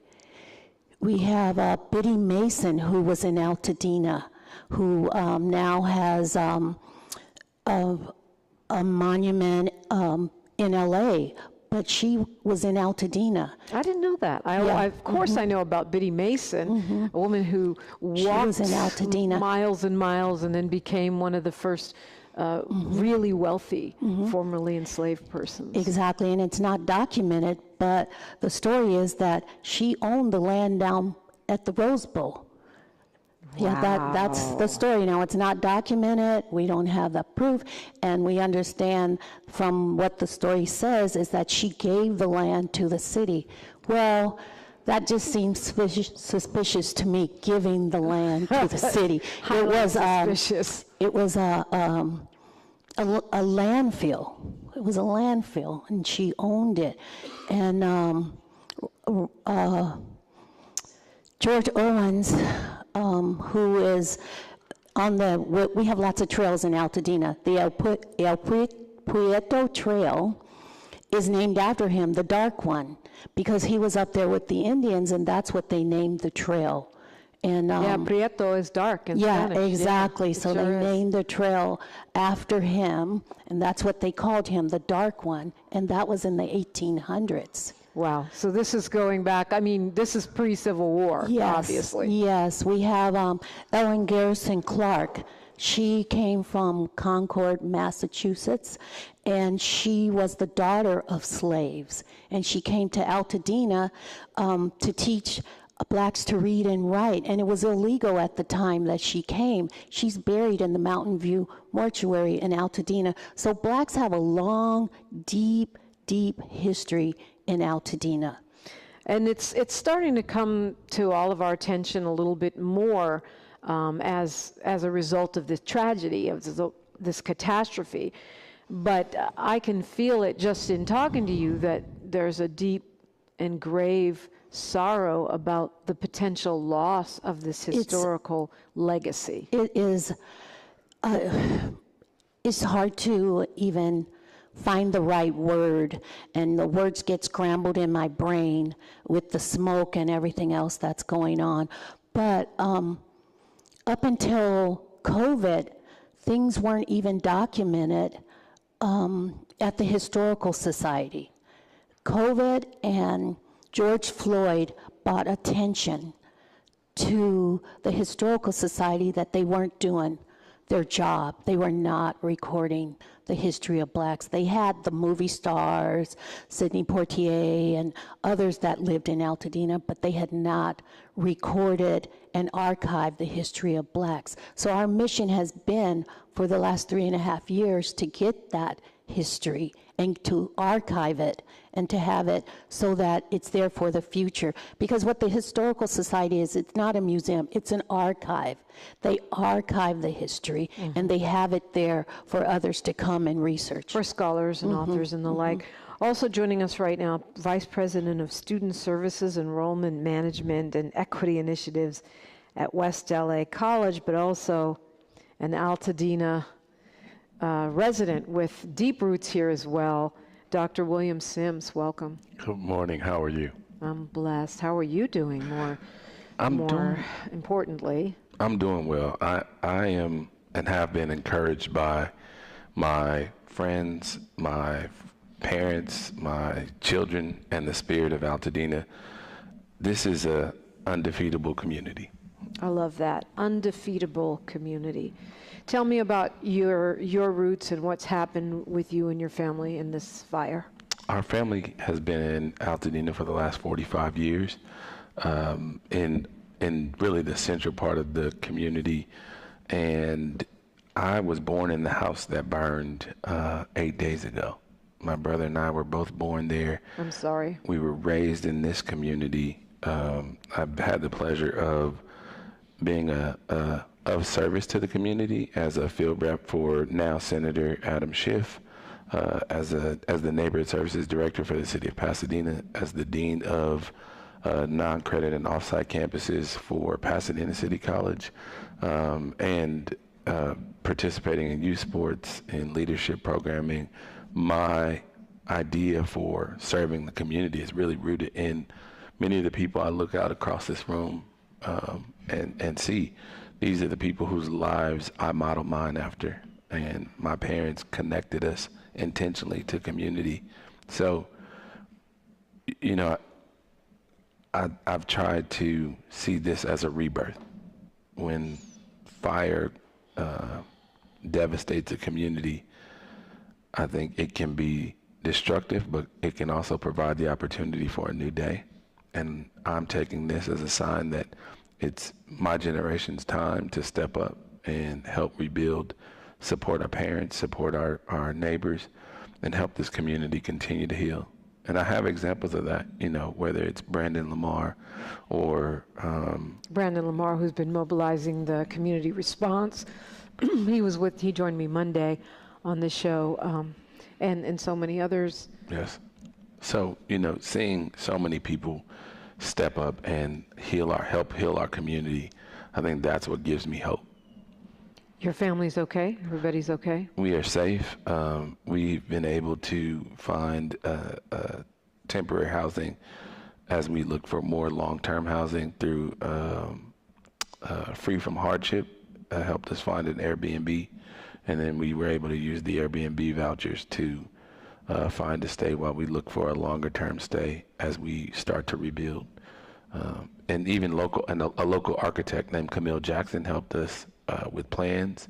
So we've already developed plans for the redevelopment of our family home. I want to hear more about that. And the roots of Altadena, you know, it's very fascinating how strong this black community is and how sort of low-key, often flying under folks' radar. If you live in LA or you live in Southern California, anywhere, you know that there's not too many places where we are that deep. Crenshaw area is one, and there are others, but we were joined on the phone by former Vice Mayor of Pasadena, the Honorable Jackie Robinson Baisley. Good morning. Good morning, Dominique. Tell me how you are and what I understand your house is also gone. Yes, I, along with my entire street, I was approximately 1 block above Altadena Drive, and so my husband has had a chance to go and see the area, and there's virtually nothing left. How are you doing? How are you feeling? How are you processing that? Well, we are getting to the practice of saying we are not okay. However, we are safe. We are temporarily relocated, and the outpouring of support from our coworkers, our friends, our family, the community at large has just been very hopeful for us, and we appreciate all the support, and we look forward to returning. We're temporarily in San Bernardino, and so we've both been traveling back and forth to ensure that my daughter has opportunities to see her friends, for me to check on my parents' home, who is thankfully is okay, but due to the air quality and other health issues, we also relocated them. And so it's just going to be a transition period as we aim to go back closer to Pasadena and Altadena. Yeah, that's another issue that we can address when we come forward, which is people are scattered, right? People have gone wherever they have family, where they have friends, where they have resources. So how do we make sure that all this aid, all this outpouring of love reaches those who are in need? They're obviously not in their homes, and most will not be here in Pasadena, Altadena. How do we make sure that that help reaches them? And more on the beautiful and unique history of the community of Altadena when we come forward. We're broadcasting live from the Pasadena Church on KBLA Talk 1580. A safe place to go loud. A great place for progressive politics. KBLA Talk 1580. If you have unfiled taxes or are in debt to the IRS, this is important news. Did you know the IRS has a program specifically designed to help people struggling with tax debt? Powerful tax assistance programs that can save you thousands if you qualify. No one knows. It's called the Pasadena Church, and Veronica Jones is with me from the Historical Society. The president also joined by Dr. Sims, who's a longtime resident. My colleague and friend, Dr. Melina Abdullah, lead organizer for Black Lives Matter LA, and the director of Black Lives Matter Grassroots is here, and you guys just came with a bunch of stuff. Yes, so we were here a few days ago, and there were items that were needed. There's a lot of donations. The outpouring of support is overwhelming, and I think the pastor was talking about the beauty in the fire. I have a clip of what he said, and it was just beautiful. The beauty is people coming together and giving what they can. But there were requests, black hair care products. So we got a load of black hair care products. Grateful to our black-owned black hair care products because they donated this. You know, we have a truckload full of black hair care products. We have N95 masks. We have toiletries. These are the items that were requested. So we're trying to make sure that the community gets the items that were requested. When you hear these stories, everything burned, right? Everything burned. So what do you do when you're trying to piece your life back together and survive in the interim? And so we're trying to help that process. Black Lives Matter Grassroots and Black Lives Matter Los Angeles. We can't restore what's been lost, but we can help to rebuild, and that's what we're trying to do. And I just want to ask you also, because you're a history professor and sort of also ping back over to Veronica Jones what you can share about this unique community, which, as Ms. Jones was sharing, Black people have been living here since before the Civil War. Look, Ms. Jones is the expert, and I'm a Pan-African Studies professor trained in political science, so politically I can give you the political history of what we're facing. That, you know, this is one of the most important Black historic and cultural spaces in the entire nation. For it to burn is a travesty, and it's a loss that is really immeasurable for the entire Black community, that for generations we will be talking about this loss unless we can make it something that we build from.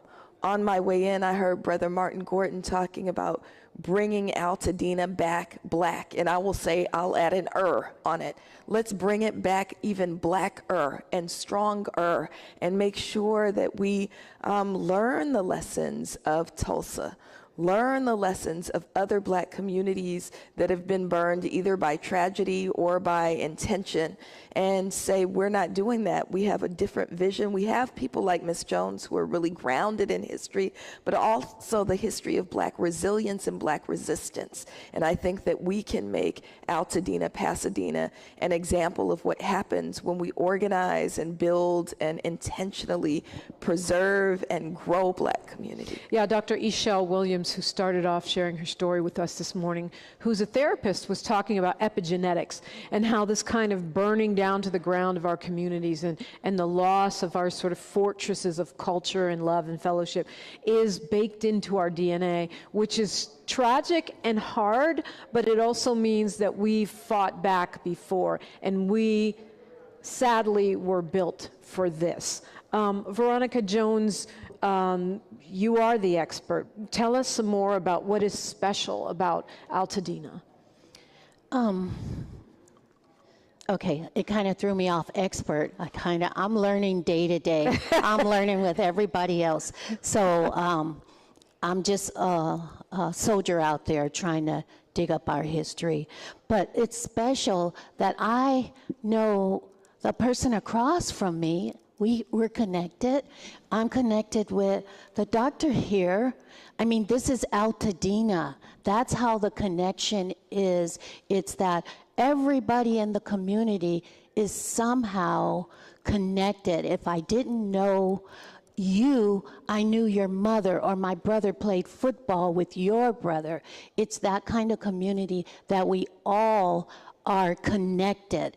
And it doesn't take more than 5 minutes to find out that you're connected to somebody in that community. And that's really rare, and it's becoming more and more rare because people are getting disconnected. No longer, I could go on my little street, my little cul-de-sac. I have a pediatrician.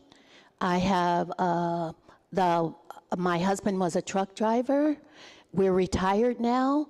I have a scientist. I have the retired homemaker. So it's a very diverse, especially on the west side. We have more PhDs, even though we're called the underserved, but it's underserved by design. So Altadena is very unique in that we have learned to live together. We've learned to live with, the doctors learn to live with the truck driver. We don't have to separate that. One of the things that I found remarkable in preparing was that 8 out of 10 African Americans living in Altadena own their own homes. That's very 80% of Black people own their own homes. That I would wonder if that's got to be the highest. Is it the highest in the country? It's the highest rate, and it's double the average. But you know, Dr. Sims? I think Mrs. Jones, you bring up a really salient point for me, is that it's not that we learn to live together. We are a community of people who haven't forgotten the recipes of the South, right? In the Great Migration, so many of the Black families that moved here from Texas and Arkansas and Mississippi and other places, we lived together before. You know, the doctor lived next door to the butcher, to the baker, to the candlestick maker. Exactly. And so in Altadena, we have preserved the way of life. When desegregation happened, you know, in the South, it's still, actually Pasadena was still segregated. We're the last school district in the nation to be desegregated, and it happened by federal order. And so. And it was Altadenians that bought the fight. Right. We're up against the clock here for news, traffic, and sports. Real quick, Dr. Abdullah, Black Lives Matter is raising money right now. We're raising money right now to provide direct support to people who are impacted, as was lifted up. Folks are scattered, right? So we want to serve the community of Altadena, Pasadena, and we also know we got to get it to where they are. Black Lives Matter Grassroots.org. Yes, Black Lives Matter, BLM Grassroots.org. BLMgrassroots.org, news, traffic, and sports. Then more on KBLA Talk 1580. She's reclaiming her time on KBLA Talk 1580. More First Things First with Dominique DiPrima when we come forward. I'm Bree Wood with 4 Things You Should Know with BIN News. State Farm will renew policies for homeowners affected by the Los Angeles County wildfires, reversing their previous decision to drop coverage. They have received over 7,400 claims so far, with more expected. The family of Robert Brooks, beaten to death by corrections officers. And we're going to get it all in today. I want to give some love to my African-focused trailblazer family, Nalo and Melanie, here at our broadcast live from the Pasadena Church. And Melanie, a longtime Altadena resident who has been severely impacted by this terrible fire. I want to welcome also to the mic the pastor of this particular church. He has been kind enough to open his doors to us. He's the head coach. They call him head coach, senior pastor at the Pasadena Church, which they call the Church with No Limits. Thank you so much for welcoming us in, Pastor Kerwin Manning. It's so glad to have you here. We're honored that you're doing the broadcast from here, right in the community, right where things are happening, and it's just our joy to be able to be with you today. Tell me a little bit from your perspective. You've been preaching in this community 20 plus years. Mm-hmm. Tell me what is so special and important about Altadena as a Black historical community? Yeah, as you said, I've been pastoring in this community for over 23 years now, and when preachers get together, they want to know how big is your church, and I've been telling people for years that my church is 186,000 because that's the population of Pasadena and Altadena. So the church has been here. We will continue to serve and meet the needs of the people. So our goal is to find a need and fill it, find a hurt and heal it. So especially Altadena and the families there, it's so important to for the church to offer resources, that's a no-brainer for us. But the church is in this particular special place to offer hope and to offer just an assurance that weeping may endure for a night, but joy comes in the morning, that things are gonna get better. So that's what we're here doing, and we will continue to do until the Lord calls us home. I think about, you said 186,000, that's Altadena and Pasadena together, but Altadena, I believe, is about 40,000 people. Yeah. And when I hear 7,000 structures down, that's just such a huge percentage of the people here. Yeah, it is. It's the only word that I can use from what I've seen and where I've been is the word war zone, to help people who are not here understand the devastation and the destruction, and so that's terrible and terrifying.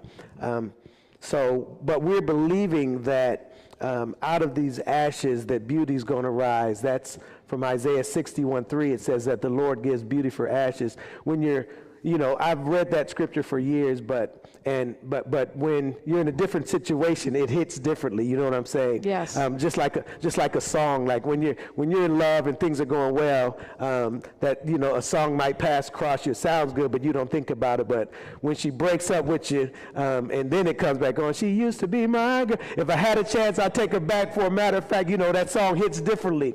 And in the same way, the scripture is hitting differently now because we're standing in the ashes.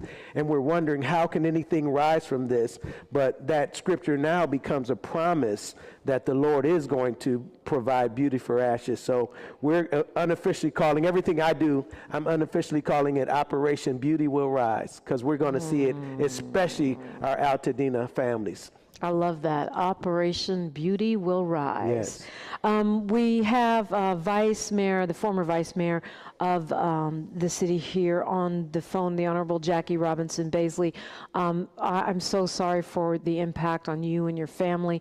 And what would you leave us with this morning? Ms. Robinson Baisley, can you hear me? Okay, we may have lost her. We may have lost her call. So I'll pivot to you, Dr. Sims. I know you're going to come and join us next week along with your sister. But what do you want folks to know? What is the news getting wrong? What is the broader community that's not Altadena missing here? Just that we are a community that is very focused on healing. I think this isn't just about structures. This is about people. This is about connection. This is about the ways in which all of these folks have continued to support each other and lift each other up despite loss. And so as you tell the story of Altadena, or you hear the story of Altadena, know that this is a resilient group of people who will not go easily, who will not fall, and don't come here trying to steal our land. You know, I think that's one of the clear messages that I want to send. We don't need you to come build 1,000 condos. There's a very unique footprint in Altadena, and it is homes, and it is families, and it is people who care deeply about each other, about preserving our history, and about writing a new chapter. And I am hearing that a lot, and we talked about this. Brandon Lamar is here. You were on my show Monday. We talked about the great work you're doing. Of course, you're the president-elect of the NAACP of Pasadena, but you're also on the ground with neighborhood servants and others just making this happen. But the concern about people being spread out. How do we make sure people come back, that the land isn't sold off, and that the people, wherever they are receiving the help? Since the help is centered here, and they could be anywhere from Fontana to San Bernardino to Inglewood. I think the important thing is we know who is from this community, and we know who is around this community. And so we're looking at efforts that has been happening all across the United States to support here. We want you to support the efforts that people that have roots that we're doing here, right? It's amazing that we're talking to all kind of organizations that want to help and want to support, and we're just asking you to get in line of what we've already started, what we're already getting done, because we know the families, we know the churches, we know the businesses, we know the lawyers, we know the architects, we know the insurance agents, and so there are people that are from here that knows the roots of our community, and I think that's the important thing is, you know, as of right now, we have people that are spread out, but sooner rather than later, we want those people to start coming back into this area because as William said, and so many other people are saying, our land is not for sale. We're not selling it. Our land is sacred to our community. Our roots is here for generations and for generations to come. And we're going to stand on that. And if we got to create our new National Guard with the people that are from here, then we would do that to protect our land ourselves. So, Brandon, you don't see this as the dispersal or the end of this black enclave? I don't see that way. I see that there are people that outside of our community that can perceive that with, like I said before, there are people that are already, and organizations and businesses that are already offering families money for their land, right? And I think we have to come together, but I think we have to be strategic in us coming together. And if we're not strategic in us coming together, then things like that can happen. But I think we have enough force on our streets and in our community to ensure that does not happen within our communities as we continue to protect our neighbors, as we continue to protect our seniors, because also a lot of our seniors don't know what they don't know, right? It's a new generation, new different time. And so we literally have to allocate those resources to our communities, which is one of the reasons why we partnered with Pastor Cohen Manny in the first place. This is the area where the fire started, and there were no resources happening on this side of town. And Pastor Manny was gracious enough to open up his doors, literally had one conversation, and that next Monday, it was stuff here. Over the weekend, they were working to get it together and everything like that.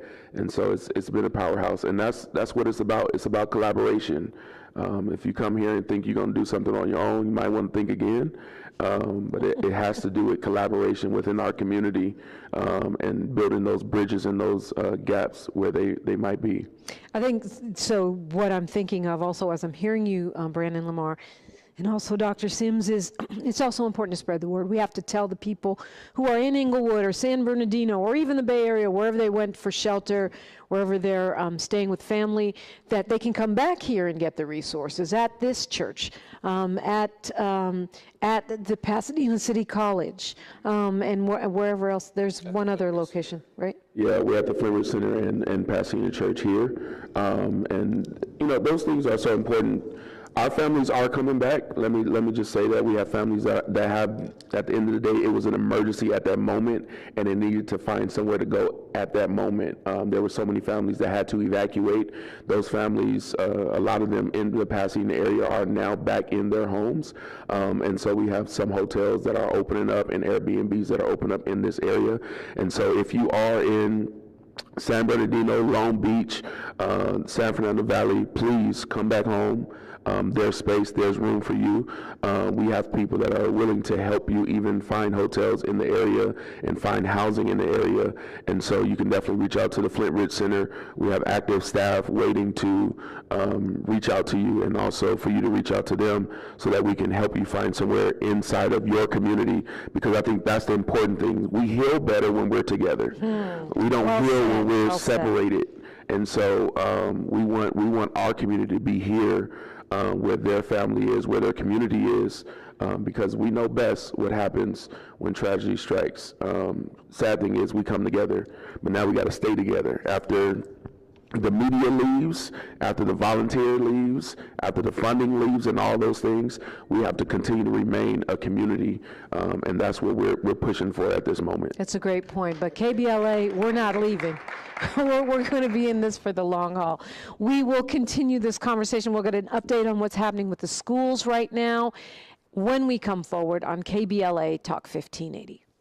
More of First Things First with Dominique DiPrima when we come forward.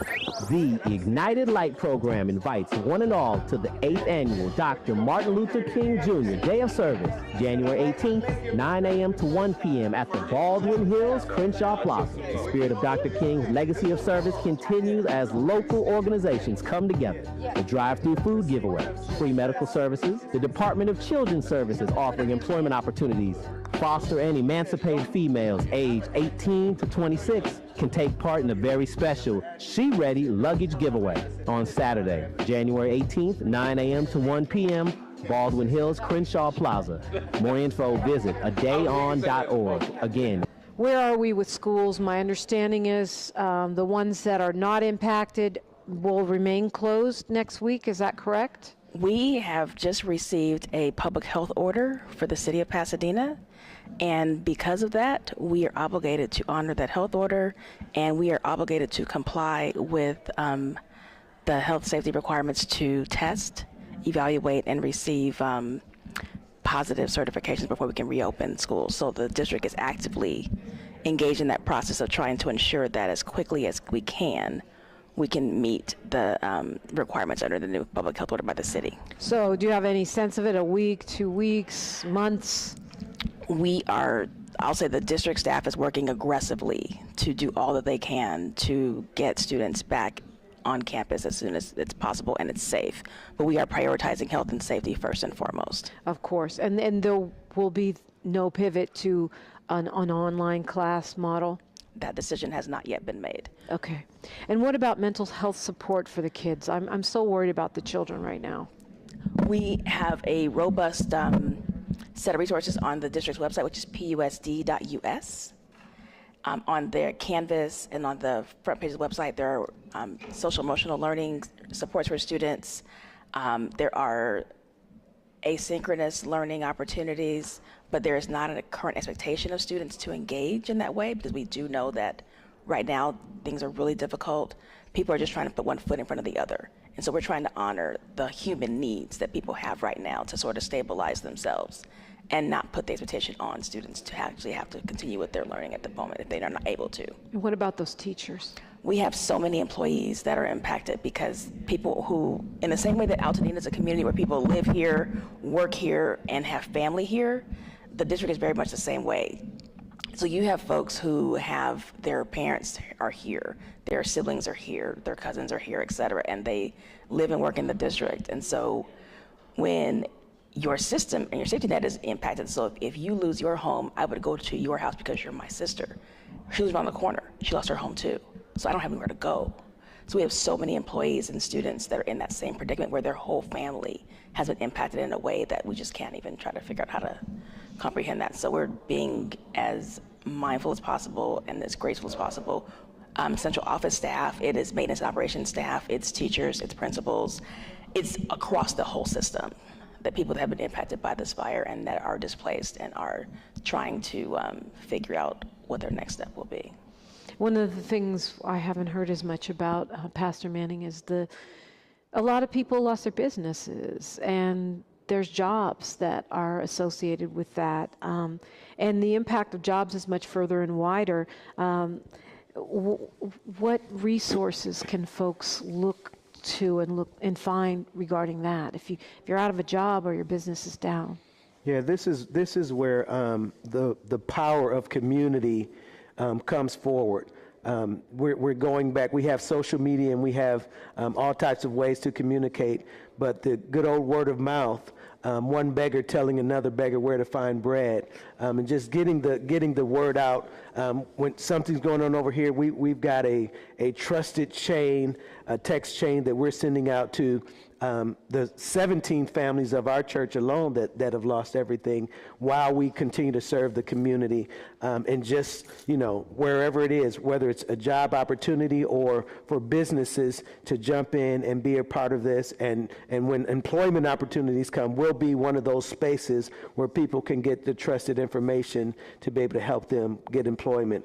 17 members in one church. 17, yeah. That is just, it's just really hard to get my mind around these numbers and what's happening here. And we're praying it won't be 18. We're not sure about our home yet, but hopefully we'll get word today. We may be able to get an escort to our home to see, but we're resolved. You as in you? My wife and I. Your wife? Yeah. So wow. we're evacuated in a hotel, but the show must go on and ministry continues. And God has an amazing way, I believe, of turning your misery into ministry. So these are opportunities, especially for the faith community, to be here for everybody else. Yeah, it's really well said. Earlier in the broadcast, Michelle White from Neighborhood Servants pointed out that they were helping in the Paradise Fire, and they still haven't rebuilt from that fire yet. That's been many years. So we are looking at a long game here. And I want to ask, we'll start with you, Veronica Jones. I mean, you said you barely started with the Historical Society in documenting the Black stories here. So give me, can people come and tell their stories to you? Yes. Are you collecting this information?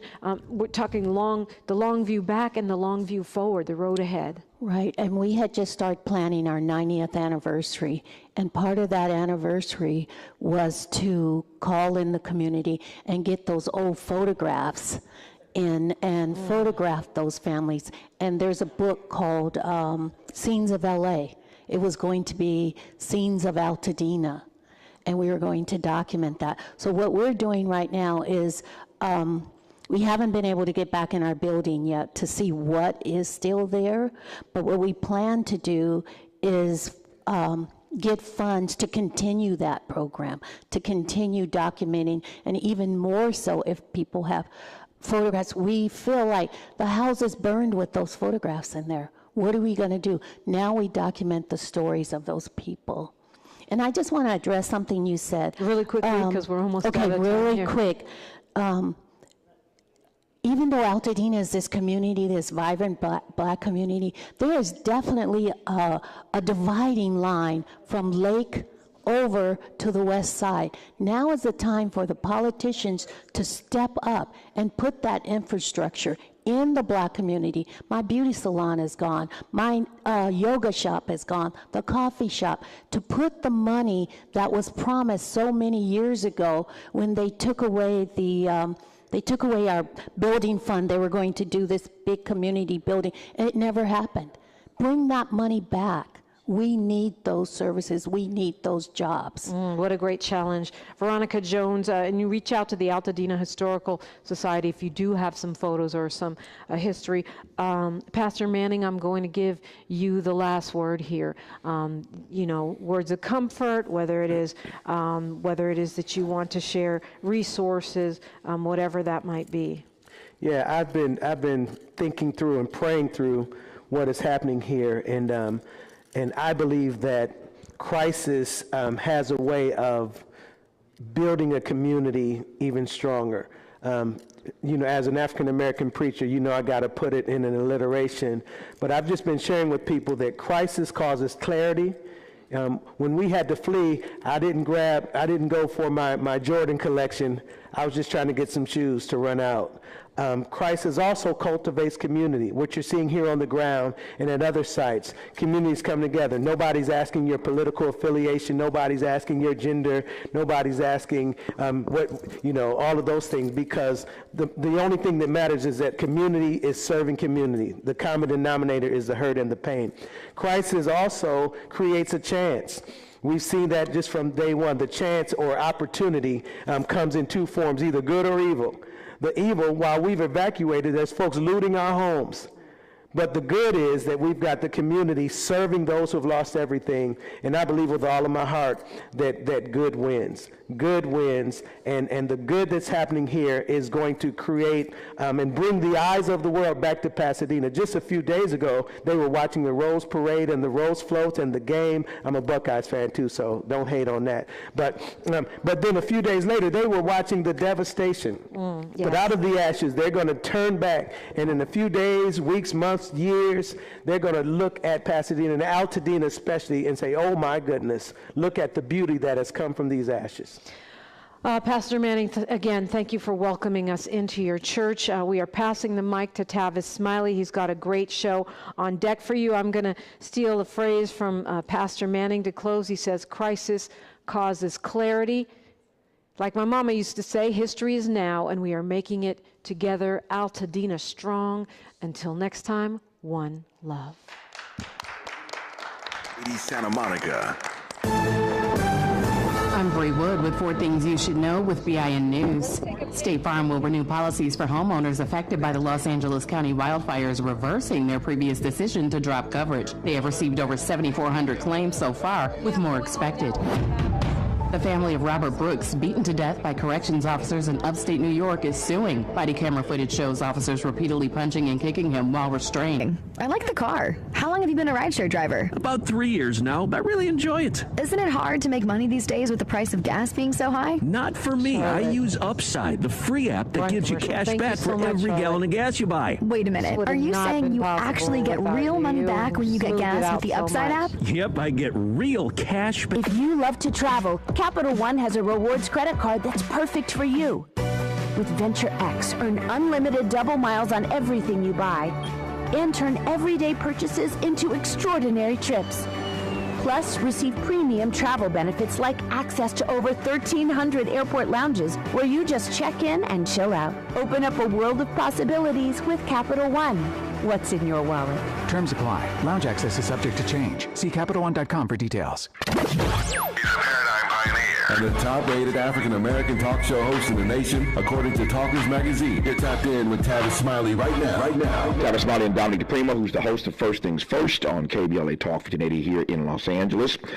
Dominique, how are you this morning? Oh, I'm overwhelmed, Tavis, and very grateful. It's just an incredible community outpouring today. So I want to spend just a few minutes talking about what you heard. I was listening today to your program, of course.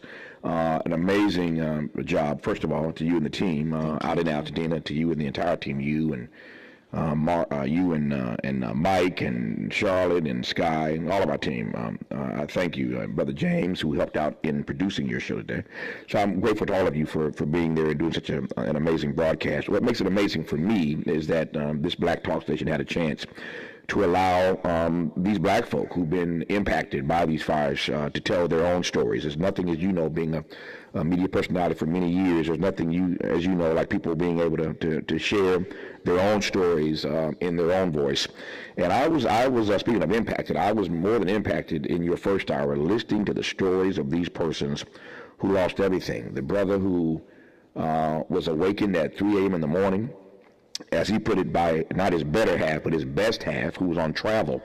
But she's on travel watching the fires in L.A., not even here. He's in the bed at 3 a.m. She called and woke him up and told him to get out of the house. And but for her calling to wake him up, he wouldn't be alive to be on your program today, but he lost everything. I heard the doctor, the sister, tell her story. About 17 members of her family in 6 or 7 different households, all living in the same area. And pretty much all those houses burnt down, and they literally at 3 or 4 o'clock in the morning were caravanning as a family out of Altadena. And it made me think about the historic nature of these black neighborhoods in Altadena. It was moving for me to listen to these stories, these first account stories of these persons who've lost everything. What was it like for you sitting there next to all of them? It was, beyond moving, Tavis. I mean, Dr. Eshel Williams, you're talking about a therapist.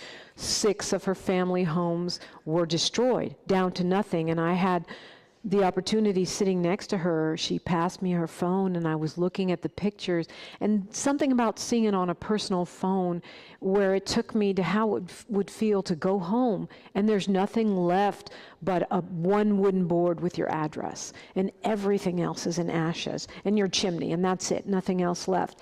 6 houses. The fact that in Altadena, this black enclave in LA, 80% of black families own their own homes. So when you talk about 7,000 structures burned in a town of only 40,000, you're talking about an incredible impact on, and 1 out of 4 people. Mm-hmm. Yeah. Something that came through for me today, listening to your program, listening to these stories that I had never really considered. And I say this not to demonize or cast aspersion on anybody else. I'm thinking now of the great intellectual Du Bois, W.B., who once asked the question, would America have been America without her Negro people? That's a Du Boisian question. Would America have been America without her Negro people? Clearly, the answer is no. There's no way that America is the nation that she is, with all we still have to do to become a true democracy. No question that we are where we are, in large part, because of the grand contributions of black people. So America wouldn't be without us. Now, you can answer that question, I think, in the affirmative, Dominique, without demonizing or casting aspersion on any other person, creed, or culture. But here's what popped out for me that I'd never really considered in the way that I heard it today on your program.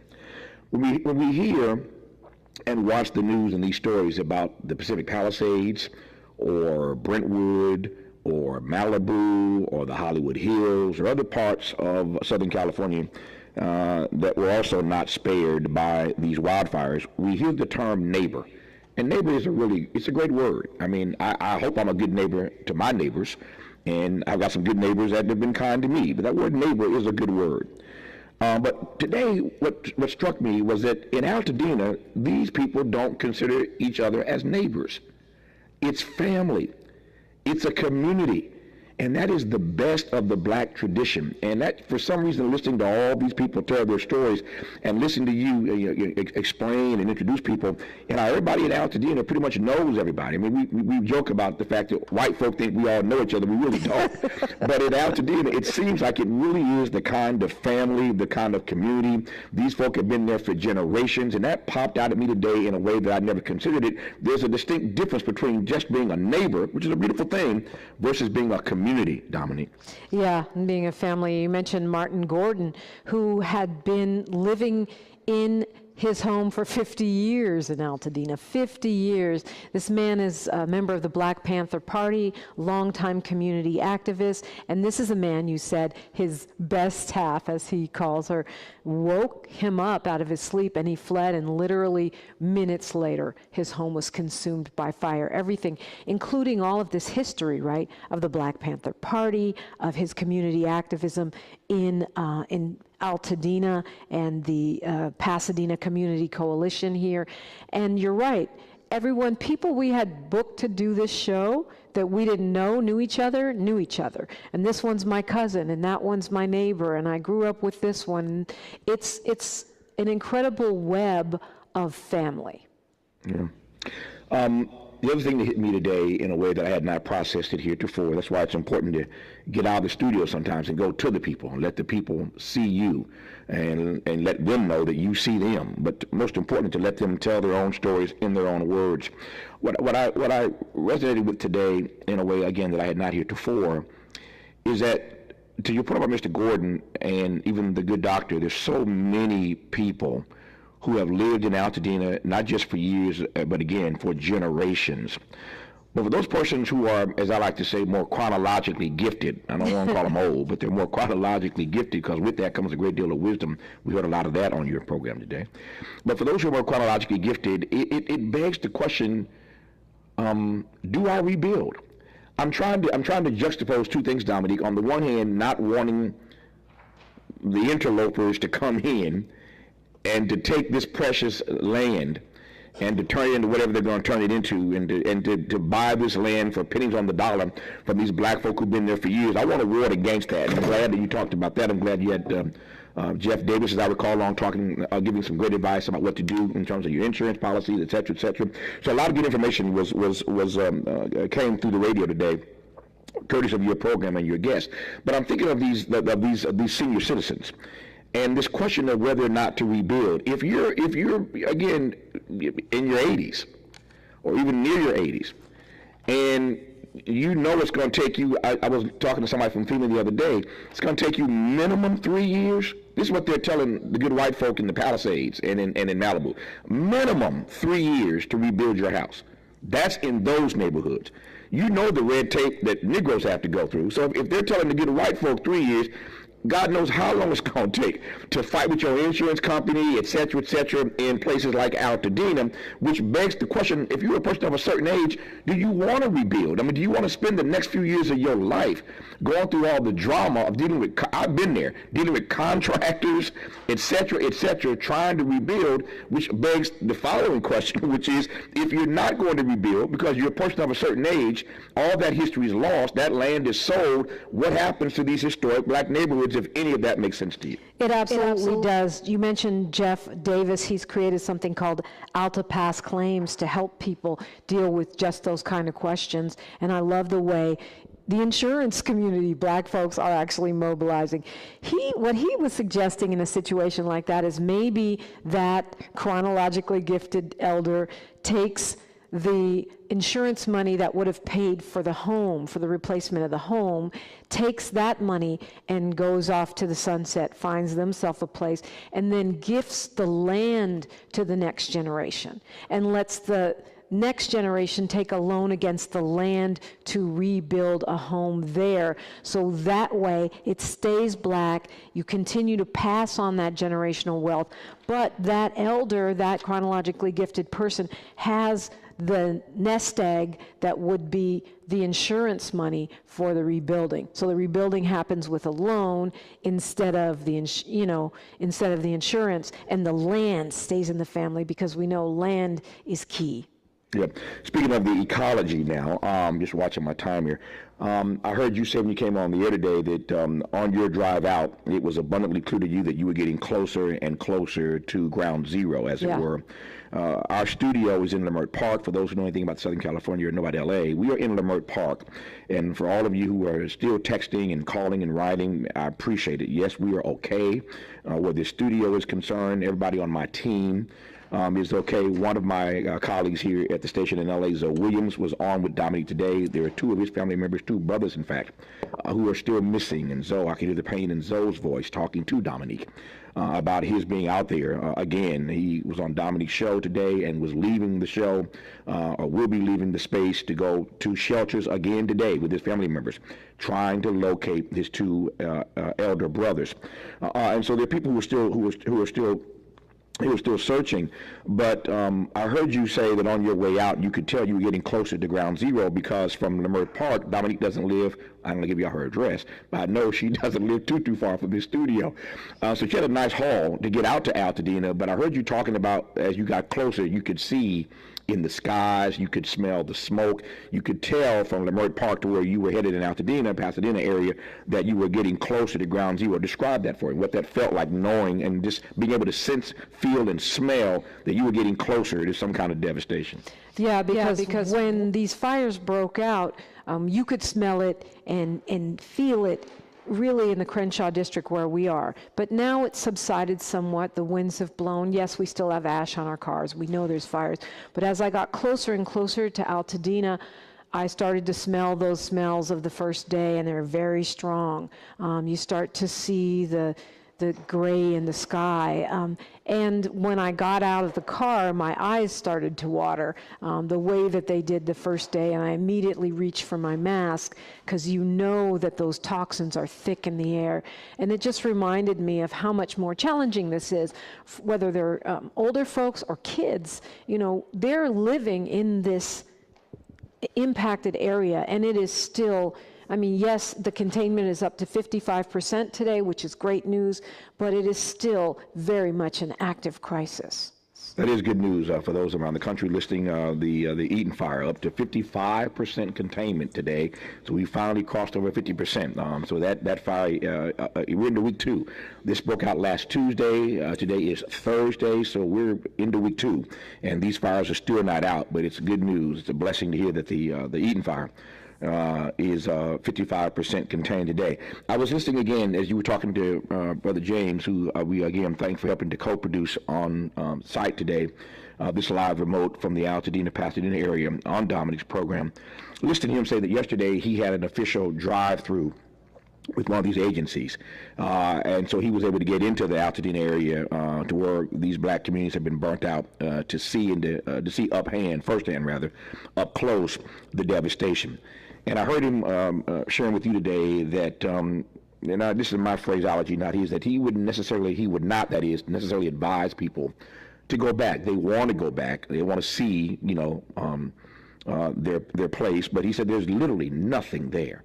There's nothing there to see. And to your point, the toxins are in the air. We had to change locations for this live remote today because the first location that Dominique and team had locked into, we couldn't get to. The National Guard, we drew the boundaries, and so we could not even get to that space to do her show live today. So we had to pick an alternate location. We went to a church there, and that's where they did their show today. We couldn't even get to that space. But I heard James again saying that, he was just struck by how much worse it was that he even imagined when he got inside these areas. And he was saying to people, I'm not sure you want to go back and see this kind of devastation, Dominique. Yeah, that's right. James Farr is who you're talking about. He writes for the LA Progressive, and he co-produced the show today. He was doing a ride-along with law enforcement, and on the ground, he said they were walking down the street in one area, and they had to immediately leave because there was a gas leak, and there could have been an explosion at any moment. So we don't think about not just the buildings being gone, but open pipelines and toxic chemicals, and still there are embers and ashes and heat under piles of refuse. So literally, he realized it's not just that it was much more devastation and widespread demolition of these communities, but also that they are actively and intensely dangerous. And so even though we're yearning to go back into our homes, the fact is it's not a good idea. I do not know any people on the planet who are more resilient than black people. Don't get me started on that. But nobody more resilient than we are. I have 60 seconds left. I'll give it to Dominique DiPrima. What are your takeaways from your experience today, what you saw, what you witnessed, what you heard? My main takeaway is that this community is not giving up and they're not going away. They may be dispersed to family and friends, but they are very, very committed, not just to the immediate mutual aid, but to the long haul, to preserving this Black wealth, this Black-owned land, these homes, and more importantly, the community, the fiber, the traditions of Altadena. And Altadena is strong. I don't think they're going anywhere. And so, you know, for those of us who really want to be part of the solution, we need to look at helping out long-term, not just showing up for the moment. We talked about family earlier in this conversation, and Dominique DiPrima is part of a grand legacy herself. She just happens to be not just a brilliant host on my home station in LA, but just happens to be the daughter of the legendary and iconic poet Amiri Baraka. That is her father. Her mother is Diane DiPrima. Both are now deceased, but she's part of a grand legacy herself. Her brother is the current mayor of Newark and running for governor in New Jersey, Roz Baraka.